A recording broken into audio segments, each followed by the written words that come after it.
නමෝ තස්ස භගවතෝ අරහතෝ සම්මා සම්බුද්දස්ස නමෝ තස්ස භගවතෝ අරහතෝ සම්මා සම්බුද්දස්ස නමෝ තස්ස භගවතෝ අරහතෝ සම්මා සම්බුද්දස්ස සංඥාකෝ පට්ඨපාද පඨමං උප්පජ්ජති පච්චා ඥානං ශ්‍රද්ධාවන්ත පින්වත්නි අපි මේ වන විට දීඝනිකායේ පොට්ටපාද සූත්‍රය මූලික කරගෙන දේශනා මාලාවක් පවත්වාගෙන යනවා. ඉතින් මේ දේශනා මාලාව තුළ අපි උත්සාහවන්ත වෙනවා මේ පොට්ටපාද සූත්‍රය මූලික කරගෙන බුදුරජාණන් වහන්සේ අපිට උගන්වන යම් ධර්මයක් තියෙනවා නම් ඒක යම් තාක් දුරකට තේරුම් ගන්න. ඒ තුලින් අපි භාවනාවට ඒ ධහම උපයෝගී කරගන්න. ඉතින් අපි නැවතත් කෙටියෙන් මතක් කරගත්තොත් මෙතෙක් අපි කරපු සාකච්ඡාව එක්තරා අවස්ථාවකදී බුදුරජාණන් වහන්සේ සවැත් නුවර පිණ්ඩපාතේ වැඩම කරනවා. ඉතින් උන්වහන්සේ අදහස් කරනවා තව ටිකක් වෙලාව තියෙනවා පිණ්ඩපාතේ වඩින්න.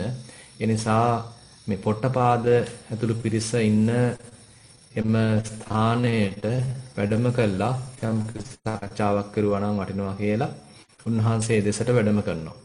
ඉතින් ඒ වෙලාවේදී පොට්ටපාද ඇතුළු පිරිස තේරුමක් නැති කතාවල නිරත වෙලා හිටියේ. ඉතින් ඒ අය හැබැයි පොට්ටපාද උපදෙස් දෙනවා මේ බුදුරජාණන් වහන්සේ වඩිනා උන්වහන්සේ විශේෂයෙන්ම තුෂ්ණීම් භූත භාවයට නිශ්ශබ්ද භාවයට බොහොම කැමති කෙනෙක්. ඒ නිසා අපි සියලු දෙනාම නිශ්ශබ්ද වෙමු. එතකොට අපේ මේ නිශ්ශබ්ද භාවය දැකලා භාගතුන් වහන්සේ මේ අපි වෙතට වැඩම කරાવી කියලා පොට්ටපාද තමන්ගේ පිරිසට උපදෙසක් දෙනවා. ඉතින් එතකොට අනිත් සියලු දෙනාම නිශ්ශබ්ද වෙනවා. බුදුරජාණන් වහන්සේ එතනට වැඩම කරනවා. ඊට පස්සේ පොට්ටපාදත් එක්ක සාමාන්‍ය සතුටු සාමිච්චි කතාවට යෙදුනට පස්සේ පොට්ටපාදට උවමනා වෙනවා එක්තරා ප්‍රශ්නයක් निराකරණය කරගන්න. ඉතින් ඒ ප්‍රශ්නේ තමයි මීට කලින් වතාවකදී විවිධ මත දරන්නන් අතර විවිධ දෘෂ්ටි ලබ්ධීන් දරන්නන් අතර ඇතිවෙච්ච ප්‍රශ්නයක්. ඒ තමයි මේ සංඥාව කියන එක කොහොමද ක්‍රමානුකූලව කෙනෙක් තුලින් දුරුවන් කරන්නේ. ක්‍රමානුකූලව ඉවත් කරන්නේ නැති කරන්නේ.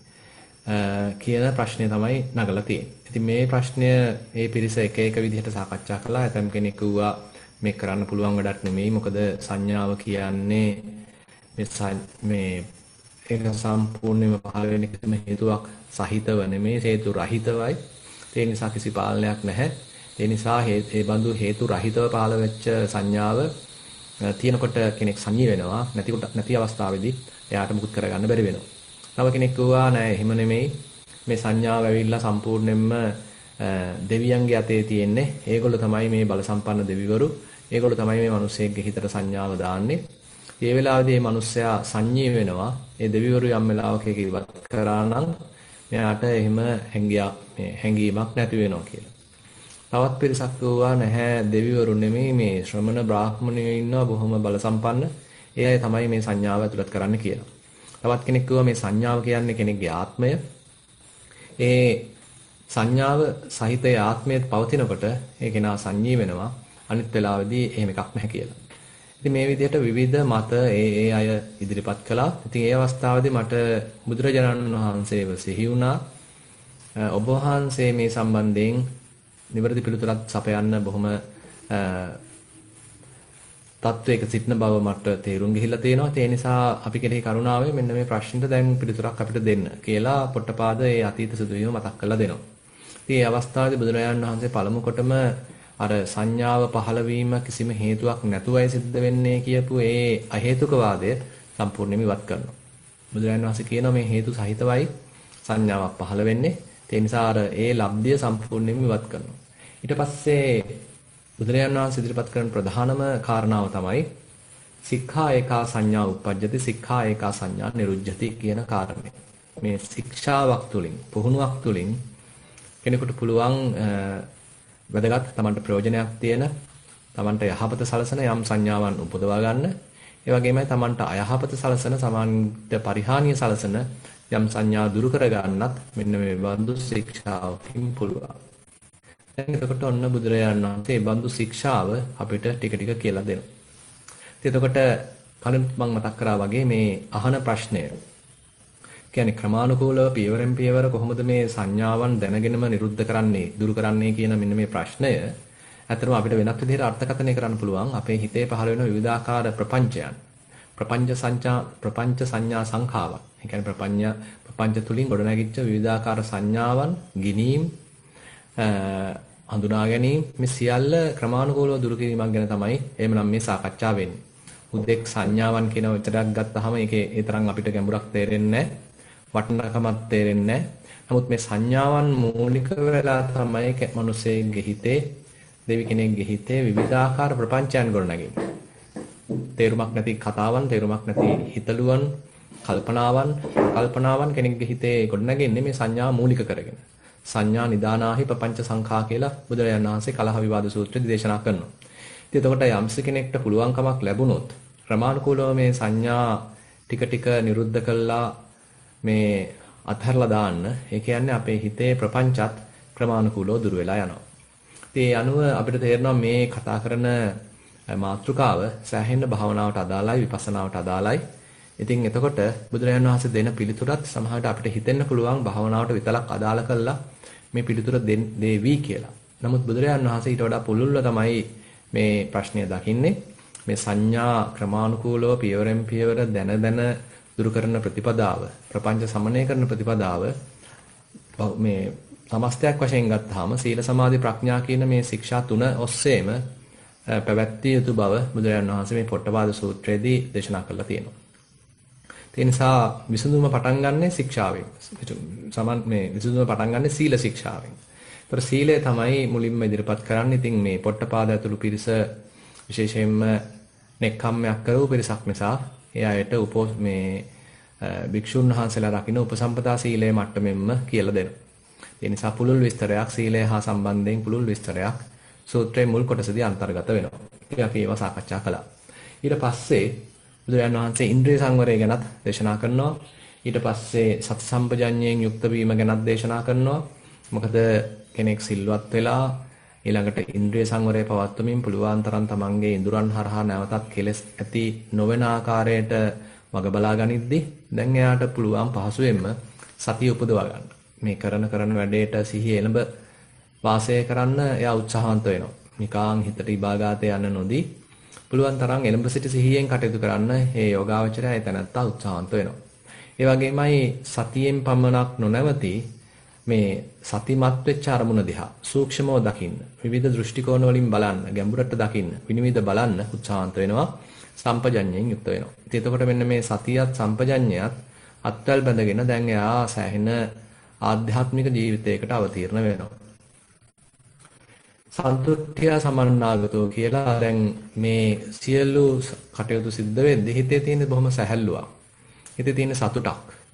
දැන් භික්ෂුන් වහන්සේලාගේ පැත්තෙන් දේශනා කරන නිසා මෙතනදී බුදුරජාණන් වහන්සේ මතක් කරලා තියෙන්නේ භික්ෂුන් වහන්සේ කෙනෙක් යැපීම සඳහා පාවිච්චි කරන මේ චීවර, සේනාසන, පිණ්ඩපාත, ගිලම්පස කියන මෙන්න මේ සිව්පසය සම්බන්ධයෙන් උන්වහන්සේගේ හිතේ තියෙන තෘප්තිමත් බවක්.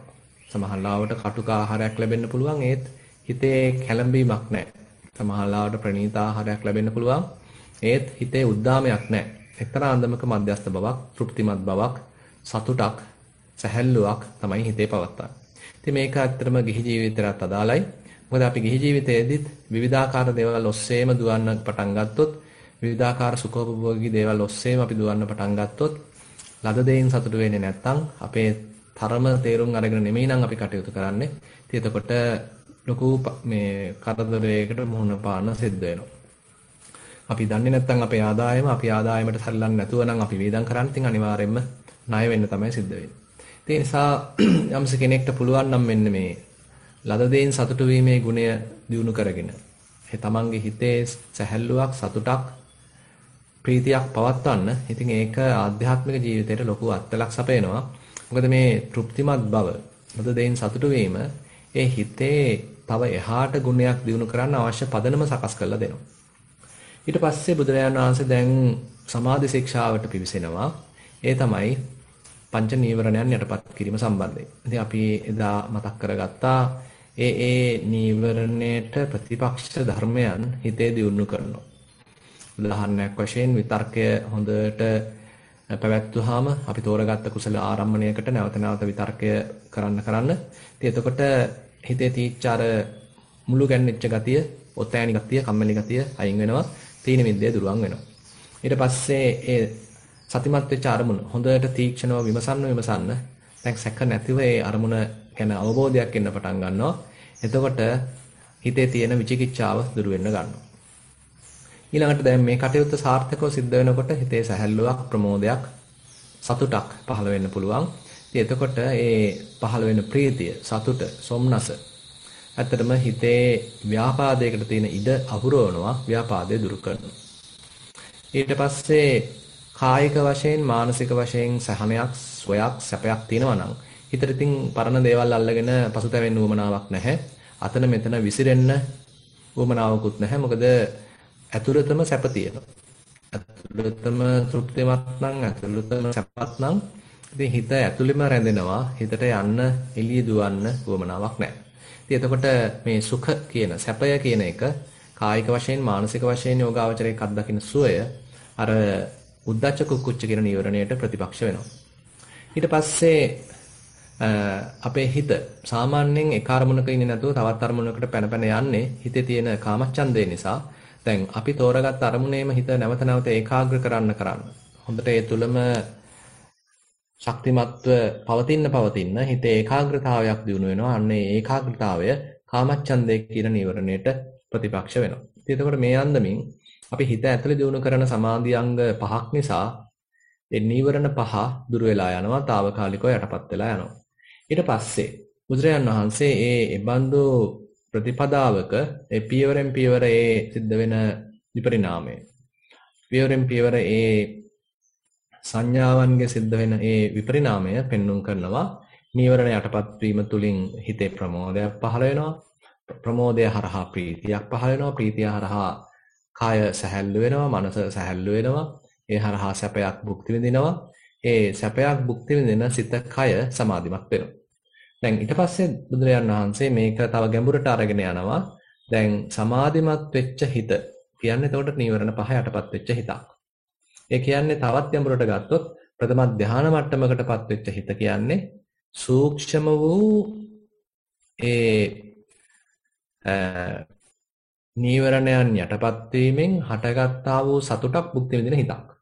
විවේකජ පීතිසුඛ සුකුම සත්‍ය සංඥා කියලා බුදුරජාණන් වහන්සේ ඒකට නමක් දීලා තියෙනවා.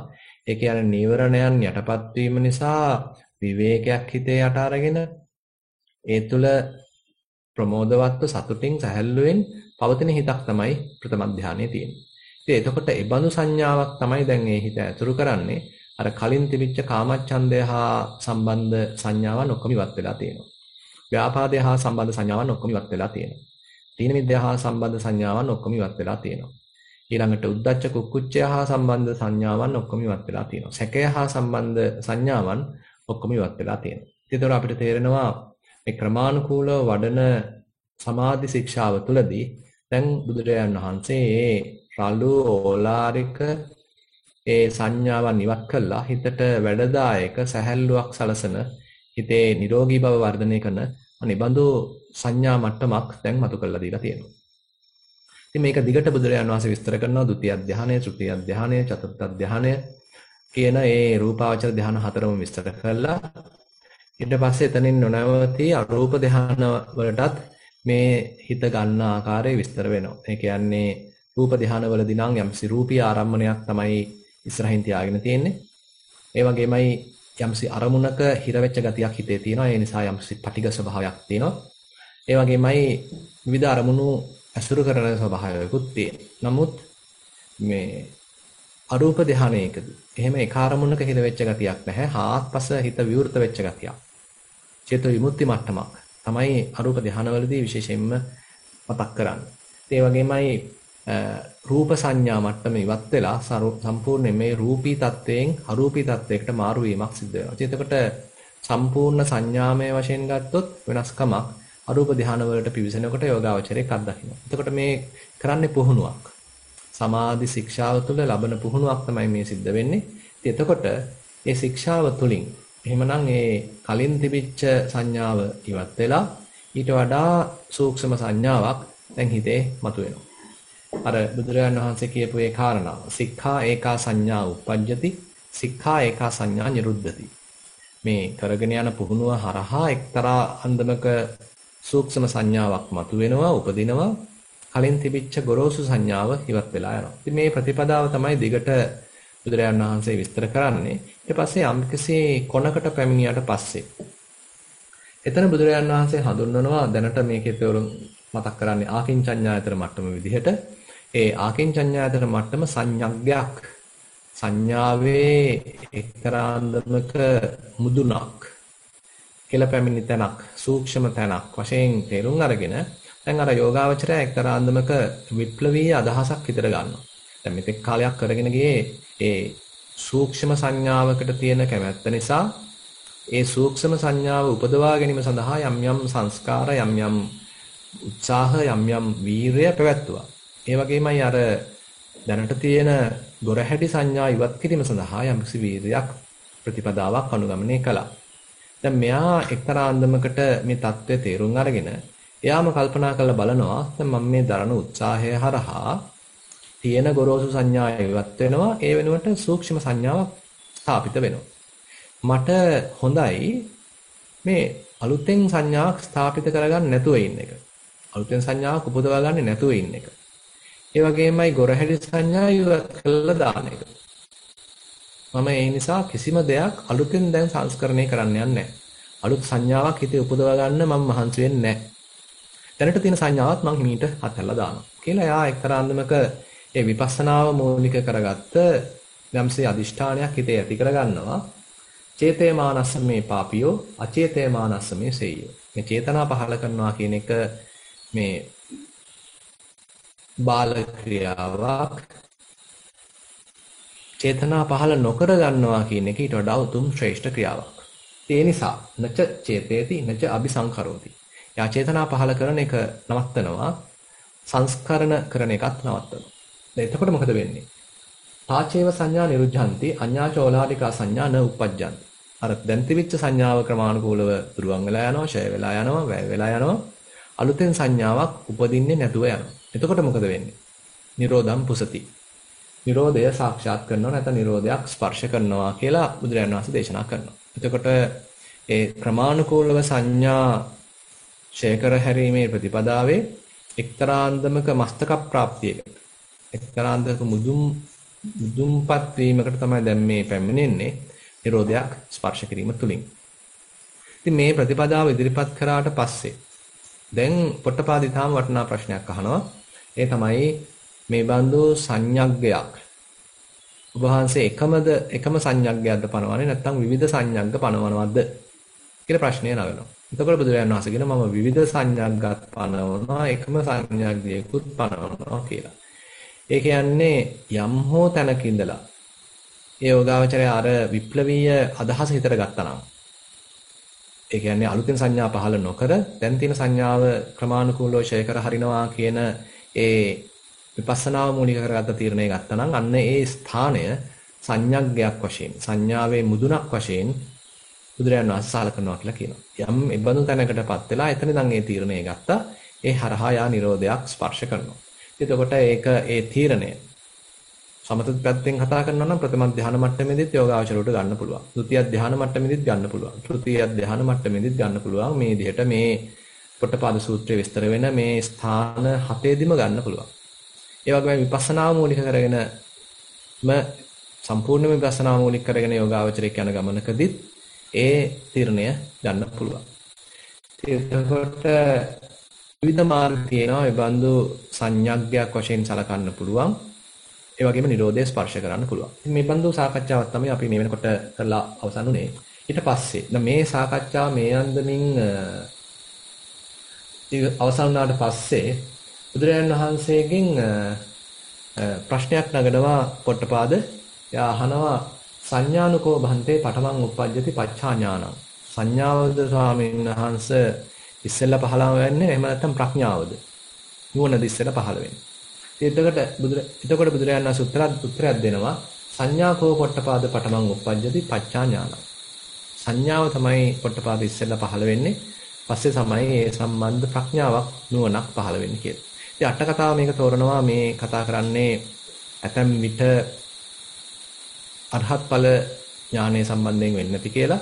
එතෙන්දී පහළ වෙච්ච අරහත් ඵලය හා සම්බන්ධ සංඥාව අරහත් ඵලය කියන එක මුලින් පහළ වෙනවා. ඒක හා සම්බන්ධ ප්‍රත්‍යවේක්ෂා ඥානය ඊට පස්සේ පහළ වෙන්නේ කියලා. තවත් පැත්තට තර්ක කරනවා ඕනම මාර්ගඵලයක් සාක්ෂාත් කරාම ඒ සාක්ෂාත් වීම මුලින් සිද්ධ වෙනවා. ඒක හා සම්බන්ධ ප්‍රත්‍යවේක්ෂා ඥාන ඊට පස්සේ පහළ වෙන්නේ කියලා.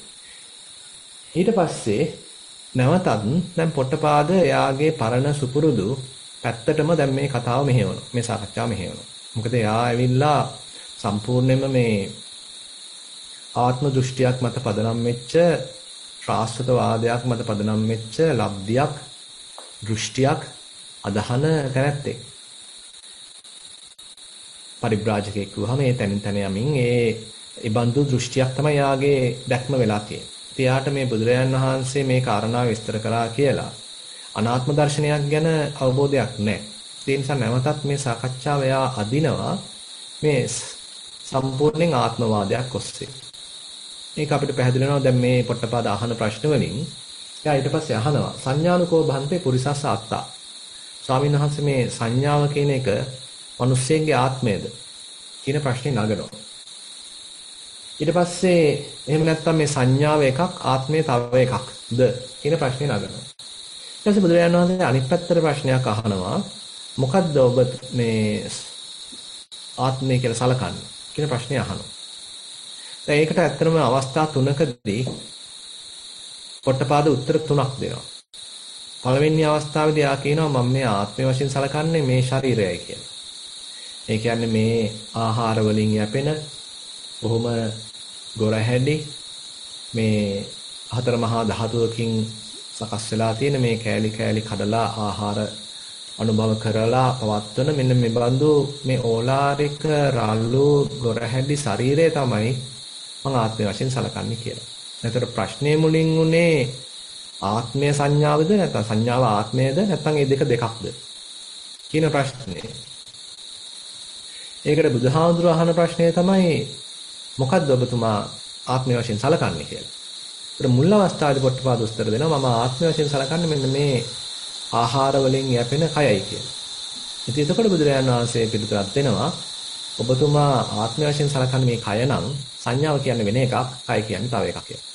ඒ කියන්නේ තමන් ආත්මය වශයෙන් සලකන මේ කය තිබුණාට මොකද ඊට පරිබාහිරව හිතේ විවිධ සංඥා පහළ වෙනවා.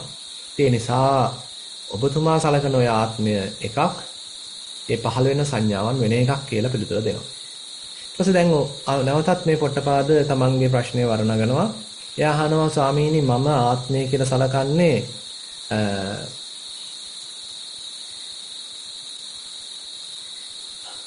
මනෝමය වූ ආත්මයක් තමයි මම සලකන්නේ. ඒක හැබැයි සියලු අංග ප්‍රත්‍යයන්ගෙන් සමන්විතයි. ඒක හිතින් හදාගත්ත මනෝමය වූ ආත්මයක් තමයි මම මේ තත්වයක් තමයි මම මේ ආත්මය වශයෙන් සලකන්නේ. මනෝමයං කෝ හම්බන්තේ අත්තානම් පච්චේමි සබ්බංග පච්චංගින් අහීන ඉන්ද්‍රියන්ති. මේ සියලු ඉන්ද්‍රයන්ගෙන් නොපිරිහි වුණු හොඳට ඉන්ද්‍රයන් සහිත ඒ වගේම සියලු අංග ප්‍රත්‍යයන්ගෙන් සහිත මනෝමය දෙයක් තමයි මම ආත්මය වශයෙන් සලකන්නේ. දැන් ඒකටත් බුදුරජාණන් වහන්සේ උත්තර දෙනවා ඔබ එහෙම දෙයක් ආත්මය වශයෙන් සැලකුවත් ඊට පරිබාහිරව සංඥා පහළ වෙනවා. ඒ නිසා ඔබ ඔය සලකන මනෝමය ආත්ම ප්‍රතිලාභය ඒකත් ඇත්තටම වෙන එකක්, සංඥාව කියන එක තවත් එකක් කියලා බුදුරජාණන් වහන්සේ පිළිතුරක් දෙනවා. දැන් ඊට පස්සේ නැවතත් එයා ප්‍රශ්නය අහනවා එහෙමනම් මම කිව්වොත් මම සංඥා මේ ආත්මය වශයෙන් සලකන්නේ අරූපී තත්වයක් කියලා. අරූපී අත්පටිලාභය. අරූපී තත්වයක් නම් මම ආත්මය වශයෙන් සලකන්නේ. ඒ ආත්මයයි සංඥාවයි කියන්නේ එකක්ද? නැත්නම් දෙකක්ද? කියන ප්‍රශ්නය නැවතත් අහනවා. ඒකටත් බුදුරජාණන් වහන්සේ උත්තර දෙනවා ඔබ මේ අරූපී තත්වයක් නම් ආත්මය වශයෙන් සලකන්නේ. ඒක එකක්. සංඥා කියන්නේ ඊට පරිබාහිරව පහළ වෙන්න පුළුවන් තත්වයක් කියලා. ඉතින් එතකොට බුදුරජාණන් වහන්සේ මෙයා අහපු එකම ප්‍රශ්නයකදීවත් මේ ආත්මය සංඥා වශයෙන් බාරගන්නේ නැහැ. ඊට පස්සේ දැන් පොට්ටපාද ටිකක් පැටලිලාද කොහෙද? නැවතත් ඉතින් අහනවා මේ සක්කාපනේතම් භන්තේ මයා ඥාතුම් සංඥා පුරිසස අත්තාති. අඤ්ඤා සංඥා අඤ්ඤෝ අත්තාති. ඉතින් මෙයාට මේක තේරුනේ නැහැ. එයා ඉන්නෙම තනිකරම ආත්ම දෘෂ්ටියක. නැවතත් ප්‍රශ්නේ අහනවා ස්වාමීනි මට දැනගන්න පුළුවන්ද මේ ආත්මය කියන්නේ සංඥාවද? එහෙම නැත්නම් ආත්මය එකක් සංඥාව වෙන එකක්ද කියලා නැවතත් අහනවා. දැන් ඉතින් බුදුහාමුදුරුවෝ කියනවා ඔබතුමාට ඒක දැනගන්න අමාරුයි. ඔබතුමා අනුගමනය කරන්නේ වෙනත් ධර්මයක්. වෙනත් ලබ්ධියක් ඔබතුමා අනුගමනය කරන්නේ. වෙනත් රුචියක් ඔබතුමාට තියෙන්නේ. වෙනත් වූ ප්‍රතිපදාවක් අනුගමනය කරන්නේ. ඉතින් ඒ බඳු වූ තත්වයක ඉන්න ඔයාට ඔබතුමාට මේකට නිවැරදි පිළිතුරක් තේරුම් ගන්න අමාරුයි. කියලා ඒක වැත්තකින් මේ අවස්ථාවේදී පොට්ටපාදට මේ ආත්මයයි සංඥාවයි අතර තියෙන පැටලැවිල්ල ගැන බුදුරජාණන් වහන්සේ පිළිතුරක් දෙනවා. ඊට පස්සේ දැන් මොකද කරන්නේ? පොට්ටපාද දැන් සාමාන්‍යයෙන් එදා කාලේ තිබිච්ච විවිධාකාර දාර්ශනික ප්‍රශ්න 10ක් ඊට පස්සේ බුදුරජාණන් වහන්සේ ඉදිරිපත් කරනවා. දැන් මේ බඳු දාර්ශනික ප්‍රශ්න 10ක් නැවත බුදුරජාණන් වහන්සේ ඇතුළු ඒ රහතන් වහන්සේලාගෙන් සංඝයා වහන්සේලාගෙන් ඇතම් විට තීර්ථකයන් බ්‍රාහ්මණයන් ඇවිල්ලා අහලා තිනවා. බුදුරජාණන් වහන්සේ ඒවා පිළිතුරු නොදී පැත්තකින් තියලා තියෙනවා.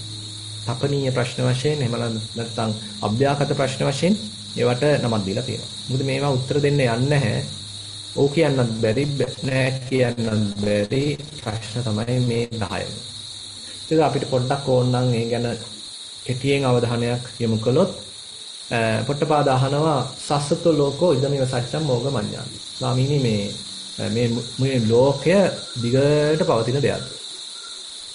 අනන්තයක් මේ මුළු කිසිම පරක්තරක් නැතුව දිගට කාලයේ සම්බන්ධ මින්මක් නැතුව දිගට පවතින තත්ත්වයක්ද මේ ලෝකය කියලා කියන්නේ. කියන ප්‍රශ්නේ අහනවා. ඒකමද ඇත්ත අනිත් සියල්ල බොරුද? කියන ප්‍රශ්නේ අහනවා. එතකොට ඉතින් බුදුරජාණන් වහන්සේ උත්තර දෙන්නේ අව්‍යාකතං කෝ ඒතම් පොට්ටපාද මය. පොට්ටපාද මම ওই ප්‍රශ්නෙට උත්තර දෙන්නේ නැහැ. කියලා බුදුරජාණන් වහන්සේ එක පැත්තකින් තියෙනවා. උත්තර දෙන්නේ නැහැ. ඒක මම එහෙම දෙයක් කියලා නැහැ කියලා බුදුරජාණන් වහන්සේ එතනදී විස්තරයක් කරන්න යන්නේ නැහැ. ඊට පස්සේ දැන් පොට්ටපාද අනිත් පැත්තට අහනවා අසස්සතෝ ලෝකෝ ඉදමේව සත්‍යම් මෝගමඤ්ඤති. එහෙම නැත්නම් ස්වාමීනි මේක අසාස්වතයිද? දිගට පවතින්නේ නැති වෙලා යන දෙයක්ද? උච්ඡේදයක්ද මෙතන තියෙන්නේ? අශාස්වත තත්ත්වයක්ද මේක තියෙන්නේ? එතෙන්දී බුදුරජාණන් වහන්සේ කියනවා මම මේකටත් උත්තර දෙන්නේ නැහැ. මේකත් මම පැත්තකින් තියනවා මම මෙහෙම දෙයක් පවසලා නැහැ. ඊට තුන්වෙනි ප්‍රශ්නේ වශයෙන් අහනවා අන්තවා ලෝකෝ ඉදමේව සත්‍යම් මෝගමඤ්ඤති. ස්වාමීනි මේ ලෝකය කියන එකේ යම්කිසි අන්තයක් තියනවාද? යම්කිසි කෙලවරක් තියනවාද? දැන් මේ කාලේ වුණත් මිනිස්සු ඉතින් ඔවා හොයනවා. කෝටි ගණන් වේදම් කර ඉතින් අභ්‍යවකාශ යානා හදාගෙන චන්ද්‍රිකා හදාගෙන ඉතින් අපි අභ්‍යවකාශයේ චන්ද්‍රිකා රඳවගෙන ඉතින් අපි බලනවා පුළුවන් තරම් ඈත බලනවා. ඉතින් ඒක තමයි අපි සෑහෙන විද්‍යාවේ දියුණුව වශයෙන් සලකන්නේ. ඈත තියෙන සෞරග්‍රහ මණ්ඩල ගැන අපි හොයනවා, සූර්යයා ගැන හොයනවා, ක්ෂීරපත ගැන අපි හොයනවා. ඈත ලෝකයක ජීවයක් තියෙනවද කියලා බලනවා. ඉතින් පුදුම විදිහට අදත් අප්‍රමාණ වූ සම්පත් යොදා ගනිමින් අපි මේ ලෝකය ගැන ඒකේ අහුමුළු ගැන ඒකේ විස්තර ගැන හොයන්න උත්සාහවන්ත වෙනවා. ඉතින් මේ පොට්ටපාද අහන්නෙත් මේ ලෝකයේ යම්සි කෙලවරක් තියනවාද? මායිමක් තියනවාද? කියන ප්‍රශ්නේ තමයි අහන්නේ. බුදුරජාණන් වහන්සේ කියනවා මම මේ බඳු ප්‍රශ්නයකට උත්තර දෙන්නේ නැහැ. මම මෙහෙම දෙයක් කියන්නේ නැහැ. කියලා ඒකටත් ඒ ප්‍රශ්නෙත් පැත්තකින් තියෙනවා. ඊට පස්සේ නැවතත් පොට්ටපාද අහනවා අනන්තවා ලෝකෝ ඉදමේව සත්‍යම් මෝගමඤ්ඤති. එහෙමනම් ස්වාමීනි මේකේ සීමාවක් ඇත්තේ නැද්ද? කෙලවරක් පනවන්න බැරිද? අනන්තය දක්වාම මේ ලෝක ධාතුව පවතිනවද? කියන ප්‍රශ්නය අහනවා. ඒකටත් බුදුරජාණන් වහන්සේ උත්තර දෙන්නේ නැහැ. බුදුරජාණන් වහන්සේ ඒකටත් කියනවා මම මේ ප්‍රශ්නෙටත් උත්තර දෙන්නේ නැහැ. මේ බඳු දෙයක් මම පවසන්නේ කියලා ඒකත් පැත්තකින් තියෙනවා. ඊළඟට බුදුරජාණන් මේ පොට්ටපාද මේ ශරීරයට එනවා. ශරීරයයි ජීවයයි මුල් කරගෙන දැන් ප්‍රශ්නයක් අහනවා. දැන් මේ ශරීරය කියන්නේ එකක්ද? ජීවය කියන්නේ තව එකක්ද? තං ජීවං තං ශරීරං. ඉදමේව සත්‍යං මෝගමඤ්ඤති. ජීවයත් ශරීරයත් එකක්මද? දැන් අපි දන්නවා අපි කවටත් ඉතින් ජීවත් වෙනකොට මේ පණ තියනවා කියලා දැනෙනවා. ඒතර මේ පණ කොහෙද තියෙන්නේ? පණ කියන්නේ ශරීරයද? නැත්නම් ශරීරය කියන්නේ පණද? මේ දෙක එකක්ද? කියන ප්‍රශ්නේ තමයි අහන්නේ. ඉතින් ඒකටත් බුදුරජාණන් වහන්සේ උත්තර දෙන්නේ නැහැ. බුදුරජාණන් වහන්සේ ඒකත් පැත්තකින් තියෙනවා මම මෙහෙම දෙයක් කතා කරන්නේ නැහැ කියලා. ඊළඟට අඤ්ඤං ජීවං අඤ්ඤං ශරීරං කියලා ඊළඟ ප්‍රශ්නය අහනවා. මේ පණ කියන්නේ ජීවය කියන්නේ අනෙකක්, ශරීරය කියන්නේ තව එකක්. මේකද ඇත්ත අනිත් සියල්ල බොරුද කියන මේ ප්‍රශ්නේ නැවතත් පොට්ටපාද නගනවා.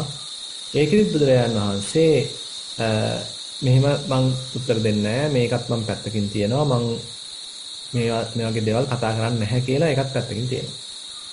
දැන් ඊට පස්සේ අතරම තව පොදුවේ අහන මේ රහතන් වහන්සේ පිළිබඳව බුදුරජාණන් වහන්සේ පිළිබඳව අහන ප්‍රශ්න 4ක් නැවත ඊළඟට මේ පොට්ටපාද මතු කරනවා. මේ ප්‍රශ්න 4 ඇතැම් අවස්ථාවන් වලදී අනෙකුත් ප්‍රශ්න වලින් තොරවත් අනියමත් කතා කරලා තියෙනවා. ඒ කියන්නේ දැන් මෙතෙන්දී නම් මේ අභ්‍යාගත ප්‍රශ්න 10ම පොට්ටපාද නගනවා. හැබැයි ඇතැම් සූත්‍ර තියෙනවා වෙනත් පරිබ්‍රාජකින් වෙනත් බ්‍රාහමණීන් වෙනත් පිරිස් ඇවිල්ලා බුදුරජාණන් මේ දැන් අපි කතා කරන්න යන මේ ප්‍රශ්න 4 විතරක් අහපු අවස්ථාවක් තියෙනවා. දැන් අපිට කෙනෙක්ට ප්‍රශ්නයක් මතුවෙන්න පුළුවන්. රහතන් වහන්සේ කෙනෙක් පිරිනවන් පෑවට පස්සේ එයාට මොකද වෙන්නේ? මේ මිනිස්සුන්ට ඉතින් අදත් ওই ප්‍රශ්න තියෙනවා. එයාට මොකද වෙන්නේ? එයාගේ ආත්මයට මොකද වෙන්නේ? කොහොම තමයි අහන්නේ. ඉතින් එතකොට බැලුවාම ඉතින් මහා පැටලෙවිලි සාගත ප්‍රශ්න. කියන්නේ අපිට ආත්මයක් තියෙනවා. ඒ ආත්මය දැන් රහත් වුණාට පස්සේ මොකද්ද වෙන්නේ? එයා දිගට තියනවාද? නැත්නම් එතනින් ඉවර වෙනවද? ඔන්න ඒ ප්‍රශ්න තමයි අහන්නේ. ඉතින් මේ ඔක්කොම එකාතකින් බලහම තනිකර අර ආත්ම දෘෂ්ටිය මතයි පදනම් වෙලා තියෙන්නේ. ආත්මයක් තියෙනවා කියලා ගත්ත පදනම මත තමයි පිහිටාගෙන මේ ප්‍රශ්න අහන්නේ. දැන් ඒකට පළවෙනිම අහනවා හෝති තථාගතෝ පරම්මරණ ඉදමේව සත්‍යම් මොගමඤ්ඤාති. මේ තථාගත තෙම මරණින් මත්තේ පවතිනවද? යම්සේ තැනැත්තෙක් රහත් බවටපත් වුණා. ඊට පස්සේ එයා පිරිනිවන් පෑවා, මැරුණා. ඊට පස්සේ එයා දිගට පවතිනවද? මේ ප්‍රශ්නේ අහන්නේ. ඉතින් ඒකටත් බුදුරජාණන් වහන්සේ උත්තර දෙන්නේ නැහැ. බුදුරජාණන් වහන්සේ කියනවා මම මේ ප්‍රශ්න වලට පිළිතුරු සපයන්නේ නැහැ කියලා. නොහෝති තථාගතෝ පරම්මරණ. එහෙමනම් මේ තථාගතයන් වහන්සේ රහතන් වහන්සේ මරණයෙන් මත්තේ නොවේද? එයා පවතින්නේ නැද්ද? ඒකද සත්‍ය අනිත් ඒවා ඔක්කොම බොරුද? ඒකටත් බුදුරජාණන් උත්තර දෙන්නේ මම මේවට පිළිතුරු සපයන්නේ නැහැ කියලා පැත්තකින් තියෙනවා. ඊළඟට අනිත් පැත්තට අහනවා හෝතිච නහෝතිච තථාගතෝ පරම්මරණ. ඒ කියන්නේ වෙනවා කියන එකයි නොවෙනවා කියන එකයි දෙකමද එහෙමනම් මේ සිද්ධ වෙන්නේ මරණින් මත්තේ. ඒකත් බුදුරජාණන් වහන්සේ පැත්තකින් තියෙනවා. උත්තර දෙන්නේ නැහැ. ඊළඟට නැවතත් අහනවා නේව හෝති න හෝති තථාගතෝ පරම්මරණ. ඒ කියන්නේ ඇත්තේත් නැති, කියන්නේ දිගට පවතින්නේත් නැති, නොපවතින්නේත් නැති තත්වයක්ද රහතන් වහන්සේ කෙනෙකුට බුදුරජාණන් වහන්සේට මරණින් මත්තේ පිරිනිවන් පෑවට පස්සේ සිද්ධ වෙන්නේ කියලා අහනවා. ඒකට ඉතින් බුදුරජාණන් වහන්සේ උත්තර දෙන්නේ නැහැ. ඉතින් අපිට තේරෙනවා මේ අහපු ප්‍රශ්න 10ම බුදුරජාණන් වහන්සේ පැත්තකින් තියපු ප්‍රශ්න. පිළිතුරු නොදීපු ප්‍රශ්න, අභ්‍යාගත ප්‍රශ්න. ඊට පස්සේ දැන් වට්ටපාද අනිත් පැත්තට අහනවා ඇයි එහෙම ඔබ වහන්සේ උත්තර දෙන්නේ නැත්තේ? මොකද මේවා පැත්තකින් තියන්නේ? ඒකත් හොඳයි. දැන් අපි මේක විස්තර කරගෙන යනකොට ඉතින් අපේ ඔළුවටත් මේ ප්‍රශ්නේ එනවා. දැන් මේ බුදුරජාණන් වහන්සේ කියන්නේ සර්වඥයන් වහන්සේ නම් සියල්ල දන්නා වූ දක්නා වූ තැනැත්තෙක් නම් මේ පොට්ටපාද අහන මහා දාර්ශනික ප්‍රශ්න වලට උන්වහන්සේට පිළිතුරු තියෙනවා. ඇයි මේ පිළිතුරු දෙන්නේ නැත්තේ? ඇයි මේ 10ම පැත්තකින් තියන්නේ? අභ්‍යාගත ප්‍රශ්න වශයෙන් කියලා කෙනෙකුට ප්‍රශ්නයක් එන්න පුළුවන්. මේ බුදුහාඳුරෝ දන්නේ නැති හින්දාද මේ උත්තර නොදී ඉන්නේ? නැත්නම් වෙන හේතුවක් තියෙනවද? ඒක තමයි මේ පොට්ටපාදත් අහන්නේ. කස්මා පනේතම් බන්තේ භගවතා අභ්‍යාගතං. ස්වාමීන් වහන්සේ මොන හේතුවක් නිසාද මේ දේවල් ඔබ වහන්සේ පවසන්නේ නැත්තේ? මේවට අත දාන්න යන්නේ නැත්තේ? මේවට උත්තර දෙන්න යන්නේ නැත්තේ ඇයි? කියන ප්‍රශ්නේ අහනවා. එතන තමයි ඇත්තටම අපිට පිරිසක් වශයෙන් දුකින් මිදෙන්න උත්සාහවත් වෙන්න පිරිසක් වශයෙන් බුදුරජාණන් වහන්සේගේ සරණ ගිය පිරිසක් වශයෙන් මේ බුදුරජාණන් වහන්සේ දෙන්න පිළිතුර සෑහෙන වටිනවා. උන්වහන්සේ දෙන පිළිතුරේ තියෙන්නේ නහිතම් පොට්ටපාද අර්ථ සංහිතං න ධම්ම සංහිතං නාදි බ්‍රහ්මචර්යකං න නිබ්බිදාය න විරාගාය න විරෝධාය න උපසමාය න අභිඤ්ඤාය න සම්බෝධාය න නිබ්බානාය සංවත්තති තස්මාතං මයා අබ්දා කතන්ති. පොට්ටපාද මේ අහපු එකම ප්‍රශ්නයක්වත් ආර්ථවත් දෙයක් නෙමෙයි. ඒක Tamanට කිසිම යහපතක් සලසන්නේ නැහැ. ඒ වගේමයි ඒක දහමට කිසිම පහසුවක් සලසන්නේ නැහැ. ඊළඟට ලෞතුරා වූ ධර්මයකට ගෙනියන්න හේතු වෙන්නේ නැහැ. ඊළඟට නාදි බ්‍රහ්මචර්යකම් මේ දුකින් මිදෙන්න නිවන් දකින්න යන ඒ බඳු බ්‍රහ්මචර්ය ප්‍රතිපදාවකට කිසිම ප්‍රයෝජනයක් මේ ප්‍රශ්න එකකින්වත් ලැබෙන්නේ නැහැ. ඊළඟට නිබ්බිදාය මේ සංසාරය කෙරෙහි කලකිරෙන්න මේ ප්‍රශ්න එකකින්වත් කිසිම උපකාරයක් ලැබෙන්නේ නැහැ. විරාගාය මේ මුළු මහත් සංසාරය කෙරෙහි විරාගයක් ඇති කරගන්න මේ එකම ප්‍රශ්නයකින්වත් උදව්වක් ලැබෙන්නේ නැහැ. නිරෝධාය මේ කරගෙන යන සංස්කරණ නවත්තන්න නිරෝධයක් සාක්ෂාත් කරන්න මේ එකම ප්‍රශ්නයකින්වත් උපකාරයක් ලැබෙන්නේ නැහැ. උපසමාය හිතේ සංසිඳීමක් සැහැල්ලුවක් නිවීමක් ඇති කරන්න කිසිසේත්ම මේ ප්‍රශ්න වලින් උදව්වක් ලැබෙන්නේ නැහැ. අභිඥාය තමන්ගේ හිතේ ප්‍රඥාවක් ලෝතුරා ප්‍රඥාවක් පහළ කරගන්න මේ එකම ප්‍රශ්නයකින්වත් උදව්වක් ලැබෙන්නේ නැහැ. ඒ වගේමයි නිබ්බානාය හිත නිවන්න හිතේ තියෙන රාග ගින්න නිවා ගන්න, ද්වේෂ ගින්න නිවා ගන්න, මෝහ ගින්න නිවා ගන්න මේ එකම ප්‍රශ්නයකින්වත් උපකාරයක් ලැබෙන්නේ නැහැ. අන්න ඒ නිසා මම මේ එකම ප්‍රශ්නයක්වත් විස්තර කරන්න උත්තර දෙන්න ඉදිරිපත් වෙන්නේ නැහැ කියලා බුදුරජාණන් වහන්සේ පිළිතුරු දෙනවා. දැන් ඊට පස්සේ බුදුරජාණන් වහන්සේ කියනවා හැබැයි මොකද්ද මම ඉදිරිපත් කරන්නේ? මම මේවා අභ්‍යාගත වශන වශයෙන් මම පැත්තකින් තිබ්බා. මම මොකද්ද එහෙනම් ප්‍රයෝජනවත් දෙයක් වශයෙන් දේශනා කරන්නේ? නොතනත් ඇත්තටම අපිට ඉතාම වටිනවා. මොකද්ද බුදුරජාණන් වහන්සේ තමන්ගේ දහම වශයෙන් තමන්ගේ උත්තරීතර වූ ප්‍රතිපදාව වශයෙන් දුකෙන් මිදෙන මාර්ගය වශයෙන් මොකද්ද එහෙනම් දේශනා කරන්නේ? චේතනික දේශනා කරනවා ඉදං දුක්ඛන්තිකෝ පොට්ටපාද මායා අභ්‍යාකතං. පොට්ටපාද මෙන්න මේ දුකක් තියෙනවා කියලා මම දේශනා කරනවා. මම පනවනවා. අයං දුක්ඛ සමුදයෝති කෝ පොට්ටපාද මායා අභ්‍යාකතං. මෙන්න දුකට හේතුවක් තියෙනවා කියලා මම දේශනා කරනවා. අයං දුක්ඛ නිරෝධෝති කෝ පොට්ටපාද මායා අභ්‍යාකතං. මෙන්න දුක්ඛේ නිවීමක්, දුක සංසිඳීමක්, දුක්ඛ නිරෝධයක් ගැන මම දේශනා කරනවා. අයං දුක්ඛ නිරෝධගාමිනී පටිපදාදි කෝ පොට්ටපාද මායා අභ්‍යාකතං. මෙන්න මේ දුක්ඛ නිරුද්ධ කරන ඒ ලෞතුරා ප්‍රතිපදාවක් තියෙනවා කියලා මම දේශනා කරනවා. ඉතින් මෙන්න මේක තමයි මම දේශනා කරන්නේ. දැන් පොට්ටපාද අහනවා දැන් ඔබ වහන්සේ ඇයි ඒකට මේක දේශනා කරන්නේ?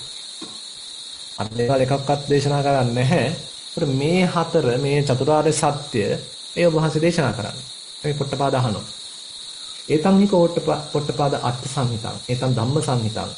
ඒතං ආදි බ්‍රහ්මචර්යකං. ඒතං නිබ්බිදාය විරාගාය නිරෝධාය උපසමාය අභිඤ්ඤාය සම්බෝධාය නිබ්බානාය සංවත්තති. තස්මා ඒතං මයා අභ්‍යාකතන්ති. දැන් ඔන්න බුදුහාඳුරෝ ඍජුව ප්‍රකාශ කරනවා මෙන්න මේ චතුරාර්ය සත්‍ය ධර්මයන් අර්ථ සංහිතයි. ඒකේ අර්ථයක් තියෙනවා. මෙලොව පරලොව අත්වැඩ පරවැඩ සපයනවා. තමන්ටත් අනුන්ටත් මේ තුලින් යහපතක් සිද්ධ වෙනවා. අර්ථයක් සිද්ධ වෙනවා. ආදි බ්‍රහ්මචර්යකම්. මේ දුකෙන් මිදෙන්න යම්ස කෙනෙක් අනුගමනය කරන ඒ සීල සමාධි ප්‍රඥා ප්‍රතිපදාවට මේ ධහම තුලින් ලොකු මඟ පෙන්වීමක් සිද්ධ වෙනවා. ධම්ම සංහිතම් මේ තුල ධර්මයක් අන්තර්ගත වෙනවා. සැබෑවක් අන්තර්ගත වෙනවා. සත්‍යයක් අන්තර්ගත වෙනවා. මේක ඒකාන්ත වශයෙන්ම මේ සසර කෙරෙහි කලකිරෙන්න හේතු වෙනවා. සසර කෙරෙහි විරාගයක් ඇති කරගන්න මේ ධහම හේතු වෙනවා. ඒ වගේම හිතේ සිද්ධ වෙන අප්‍රමාණ වූ සංස්කාරයන් නිරෝධයක් කරා අරගෙන යන්න, සංඥාවන් නිරුද්ධ කරන්න, විඥාන නිරුද්ධ කරන්න, සංස්කාර නිරුද්ධ කරන්න මේ ප්‍රතිපදාව උදව් වෙනවා. ඒවා සමනය කරන්න උදව් වෙනවා.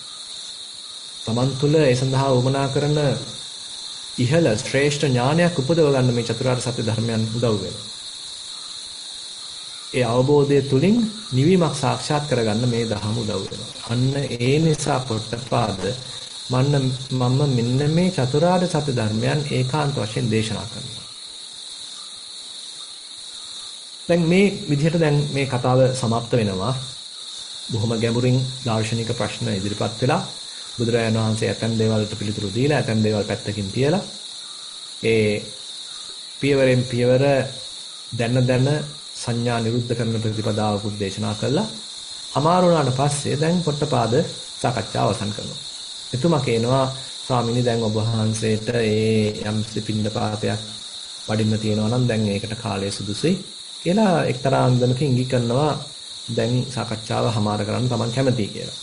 ඊට පස්සේ ඉතින් බුදුරජාණන් වහන්සේ නැගිටලා මේ පින්ඩපාතේ වැඩම කරනවා. දැන් එතකොට ඒ පරිච්ඡේදය સમાપ્ત වෙනවා. ඊට පස්සේ පින්වත් තවත් මේක දිගට යනවා. මේ පොට්ටපාද සූත්‍රයේදී මේ පොට්ටපාද බලුවාම බොහොම අන්‍ය ලබ්ධිකෙක් වුණත් බුදුරජාණන් වහන්සේ ගැන ශ්‍රද්ධාවක් අවබෝධයක් තිබිච්ච තැනක්. ඒ වගේම ප්‍රඥාවන්ත මිනිස්සෙක්. දැන් එහෙම මේ බුදුරජාණන් වහන්සේ සාකච්ඡාව අවසන් කරලා ගියාට පස්සේ දැන් මෙයා ගාව ඉන්න ගෝලබාල පිරිස ඔක්කොමලා නැගිටලා කෑ ගහන්න ගන්නවා. මේ පොට්ටපාදට විරුද්ධව නැගී සිටිනවා. ඔබතුමා මේ බුදුහාඳුරු ඉඳද්දී අර ශ්‍රමණ ගෞතමයන් ඉඳද්දී හැම එකටම එහෙමයි කියාගෙන හිටියා. මේ එතුමාගේ පැමිණීම බොහොම ශ්‍රේෂ්ඨයි කියාගෙන හිටියා. එතුමා ඉහළින් තියලා වර්ණනා කරා. අර අහපු එකම අභ්‍යාගත ප්‍රශ්නයකටත් උත්තරයක්වත් දුන්නේ නැහැ කියලා බොහොම අර මේ පොට්ටපාදගේ හැසිරීම ගැන ඒගොල්ලෝ බොහොම අවඥා සහගතව යාට අපහාස කරනවා. දෝෂාරෝපණය කරනවා. ඊට පස්සේ ඉතින් පොට්ටපාදත් හැබැයි උත්තරයක් දෙනවා. එයා කියනවා ඇත්ත තමයි ඒ ශ්‍රමණ භවත් ගෞතමයන් වහන්සේ මං අහපු අභ්‍යාගත ප්‍රශ්න වලට නම් උත්තර දුන්නේ නැහැ. හැබැයි උන්වහන්සේ මේ නිවීමක් සාක්ෂාත් කරන ප්‍රතිපදාවක් දෙන දේශනා කරනවා.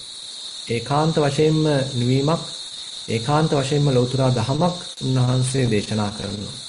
ඒක මට තේරෙනවා ටිකක් දුරට. ඒක තේරෙද්දි මට බෑ මේ උන්වහන්සේට විරුද්ධ වෙන්න. ඒකයි මම මේ උන්වහන්සේ බඳු දහමක් දේශනා කරද්දී ඒකට නැමී සිට කතා කළේ. ඒ වෙනුවෙන් මම පිණි සිටියේ. ඒක මම අනුමත කළේ. මොකද ඒක මට තේරෙනවා. එතෙන්දී මට බෑ මේ කුහක අන්දමින් කටයුතු කරන්න. ඒකයි මම ඒ නිවැරදිව උන්වහන්සේව අනුමත කළේ. කියලා දැන් ඒ පොට්ටපාද තමන්ගේ පිළිසට උත්තර දෙනවා. මේ අතරම සංසිද්ධිය එතනින් අවසන් වෙනවා. ඊට පස්සේ මේ පොට්ටපාද ආගේ තියෙන සත්පුරුෂ ගුණය නිසාම චිත්තහත්ති සාරිපුත්ත කියලා මේ අශ්වයින් দমনය කරන්නෙකුගේ පුතෙක් වන චිත්ත කියන තරුණයෙක් එක්ක නැවතත් දවස් දෙක තුනකට පස්සේ බුදුරජාණන් වහන්සේ මුණ ගැහෙන්න වැඩම කරනවා. වැඩම කළා බුදුරජාණන් වහන්සේත් එක්ක සතුරු සාමීචී කතාවල නිරත වෙලා අර දවස් දෙක තුනකට කලින් මේ ඇතිවෙච්ච සංවාදය ගැන නැවත මතක් කරනවා.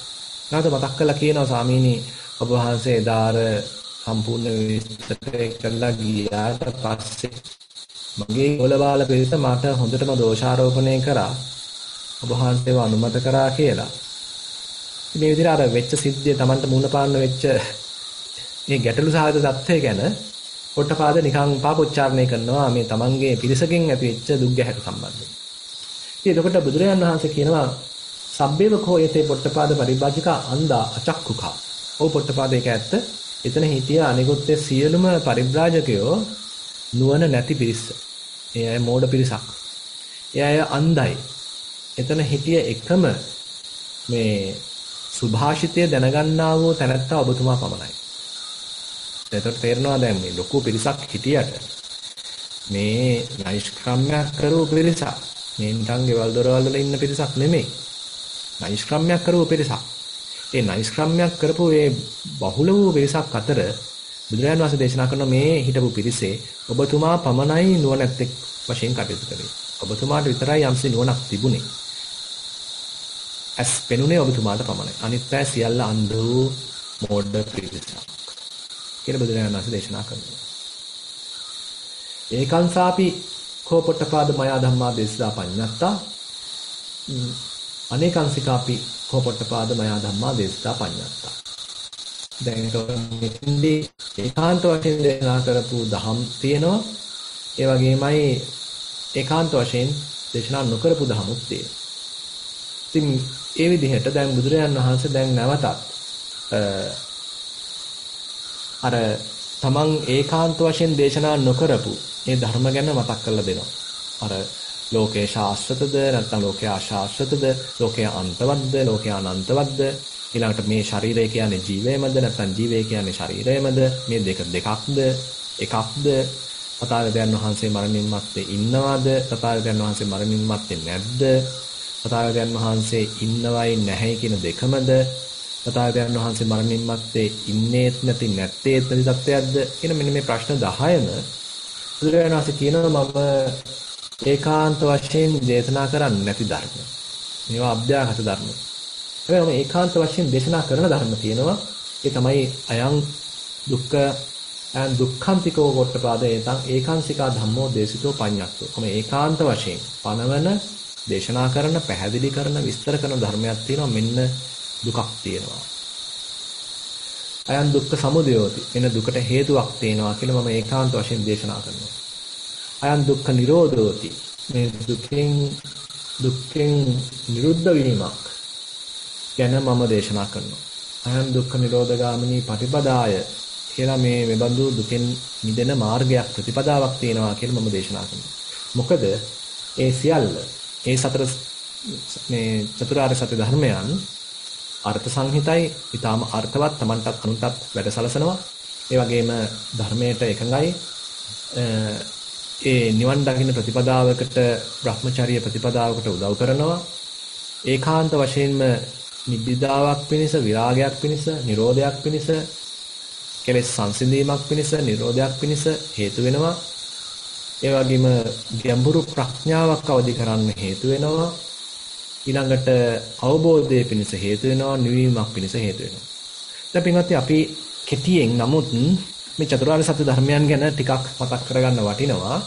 ඇයි බුදුරජාණන් වහන්සේ මේ තරම් මේ චතුරාර්ය සත්‍ය ධර්මයන් කෙරෙහි මුල් තැන දීලා මේ දේශනා කරලා තියෙන්නේ. දැන් පොට්ටපාද සූත්‍රයේදී ඇත්තටම චතුරාර්ය සත්‍ය ධර්මයන් ගැන දීර්ඝ විස්තරයක් අන්තර්ගත වෙලා නැහැ. කෙටියෙන් සත්‍ය 4 ගැන නම් වශයෙන් තමයි සඳහන් වෙලා තියෙන්නේ. නමුත් අපි දන්නවා වෙනත් නොයෙකුත් සූත්‍ර දේශනාවන් වලදී බුදුරජාණන් වහන්සේ විස්තර වශයෙන් මේ චතුරාර්ය සත්‍ය ධර්මයන් දේශනා කරනවා.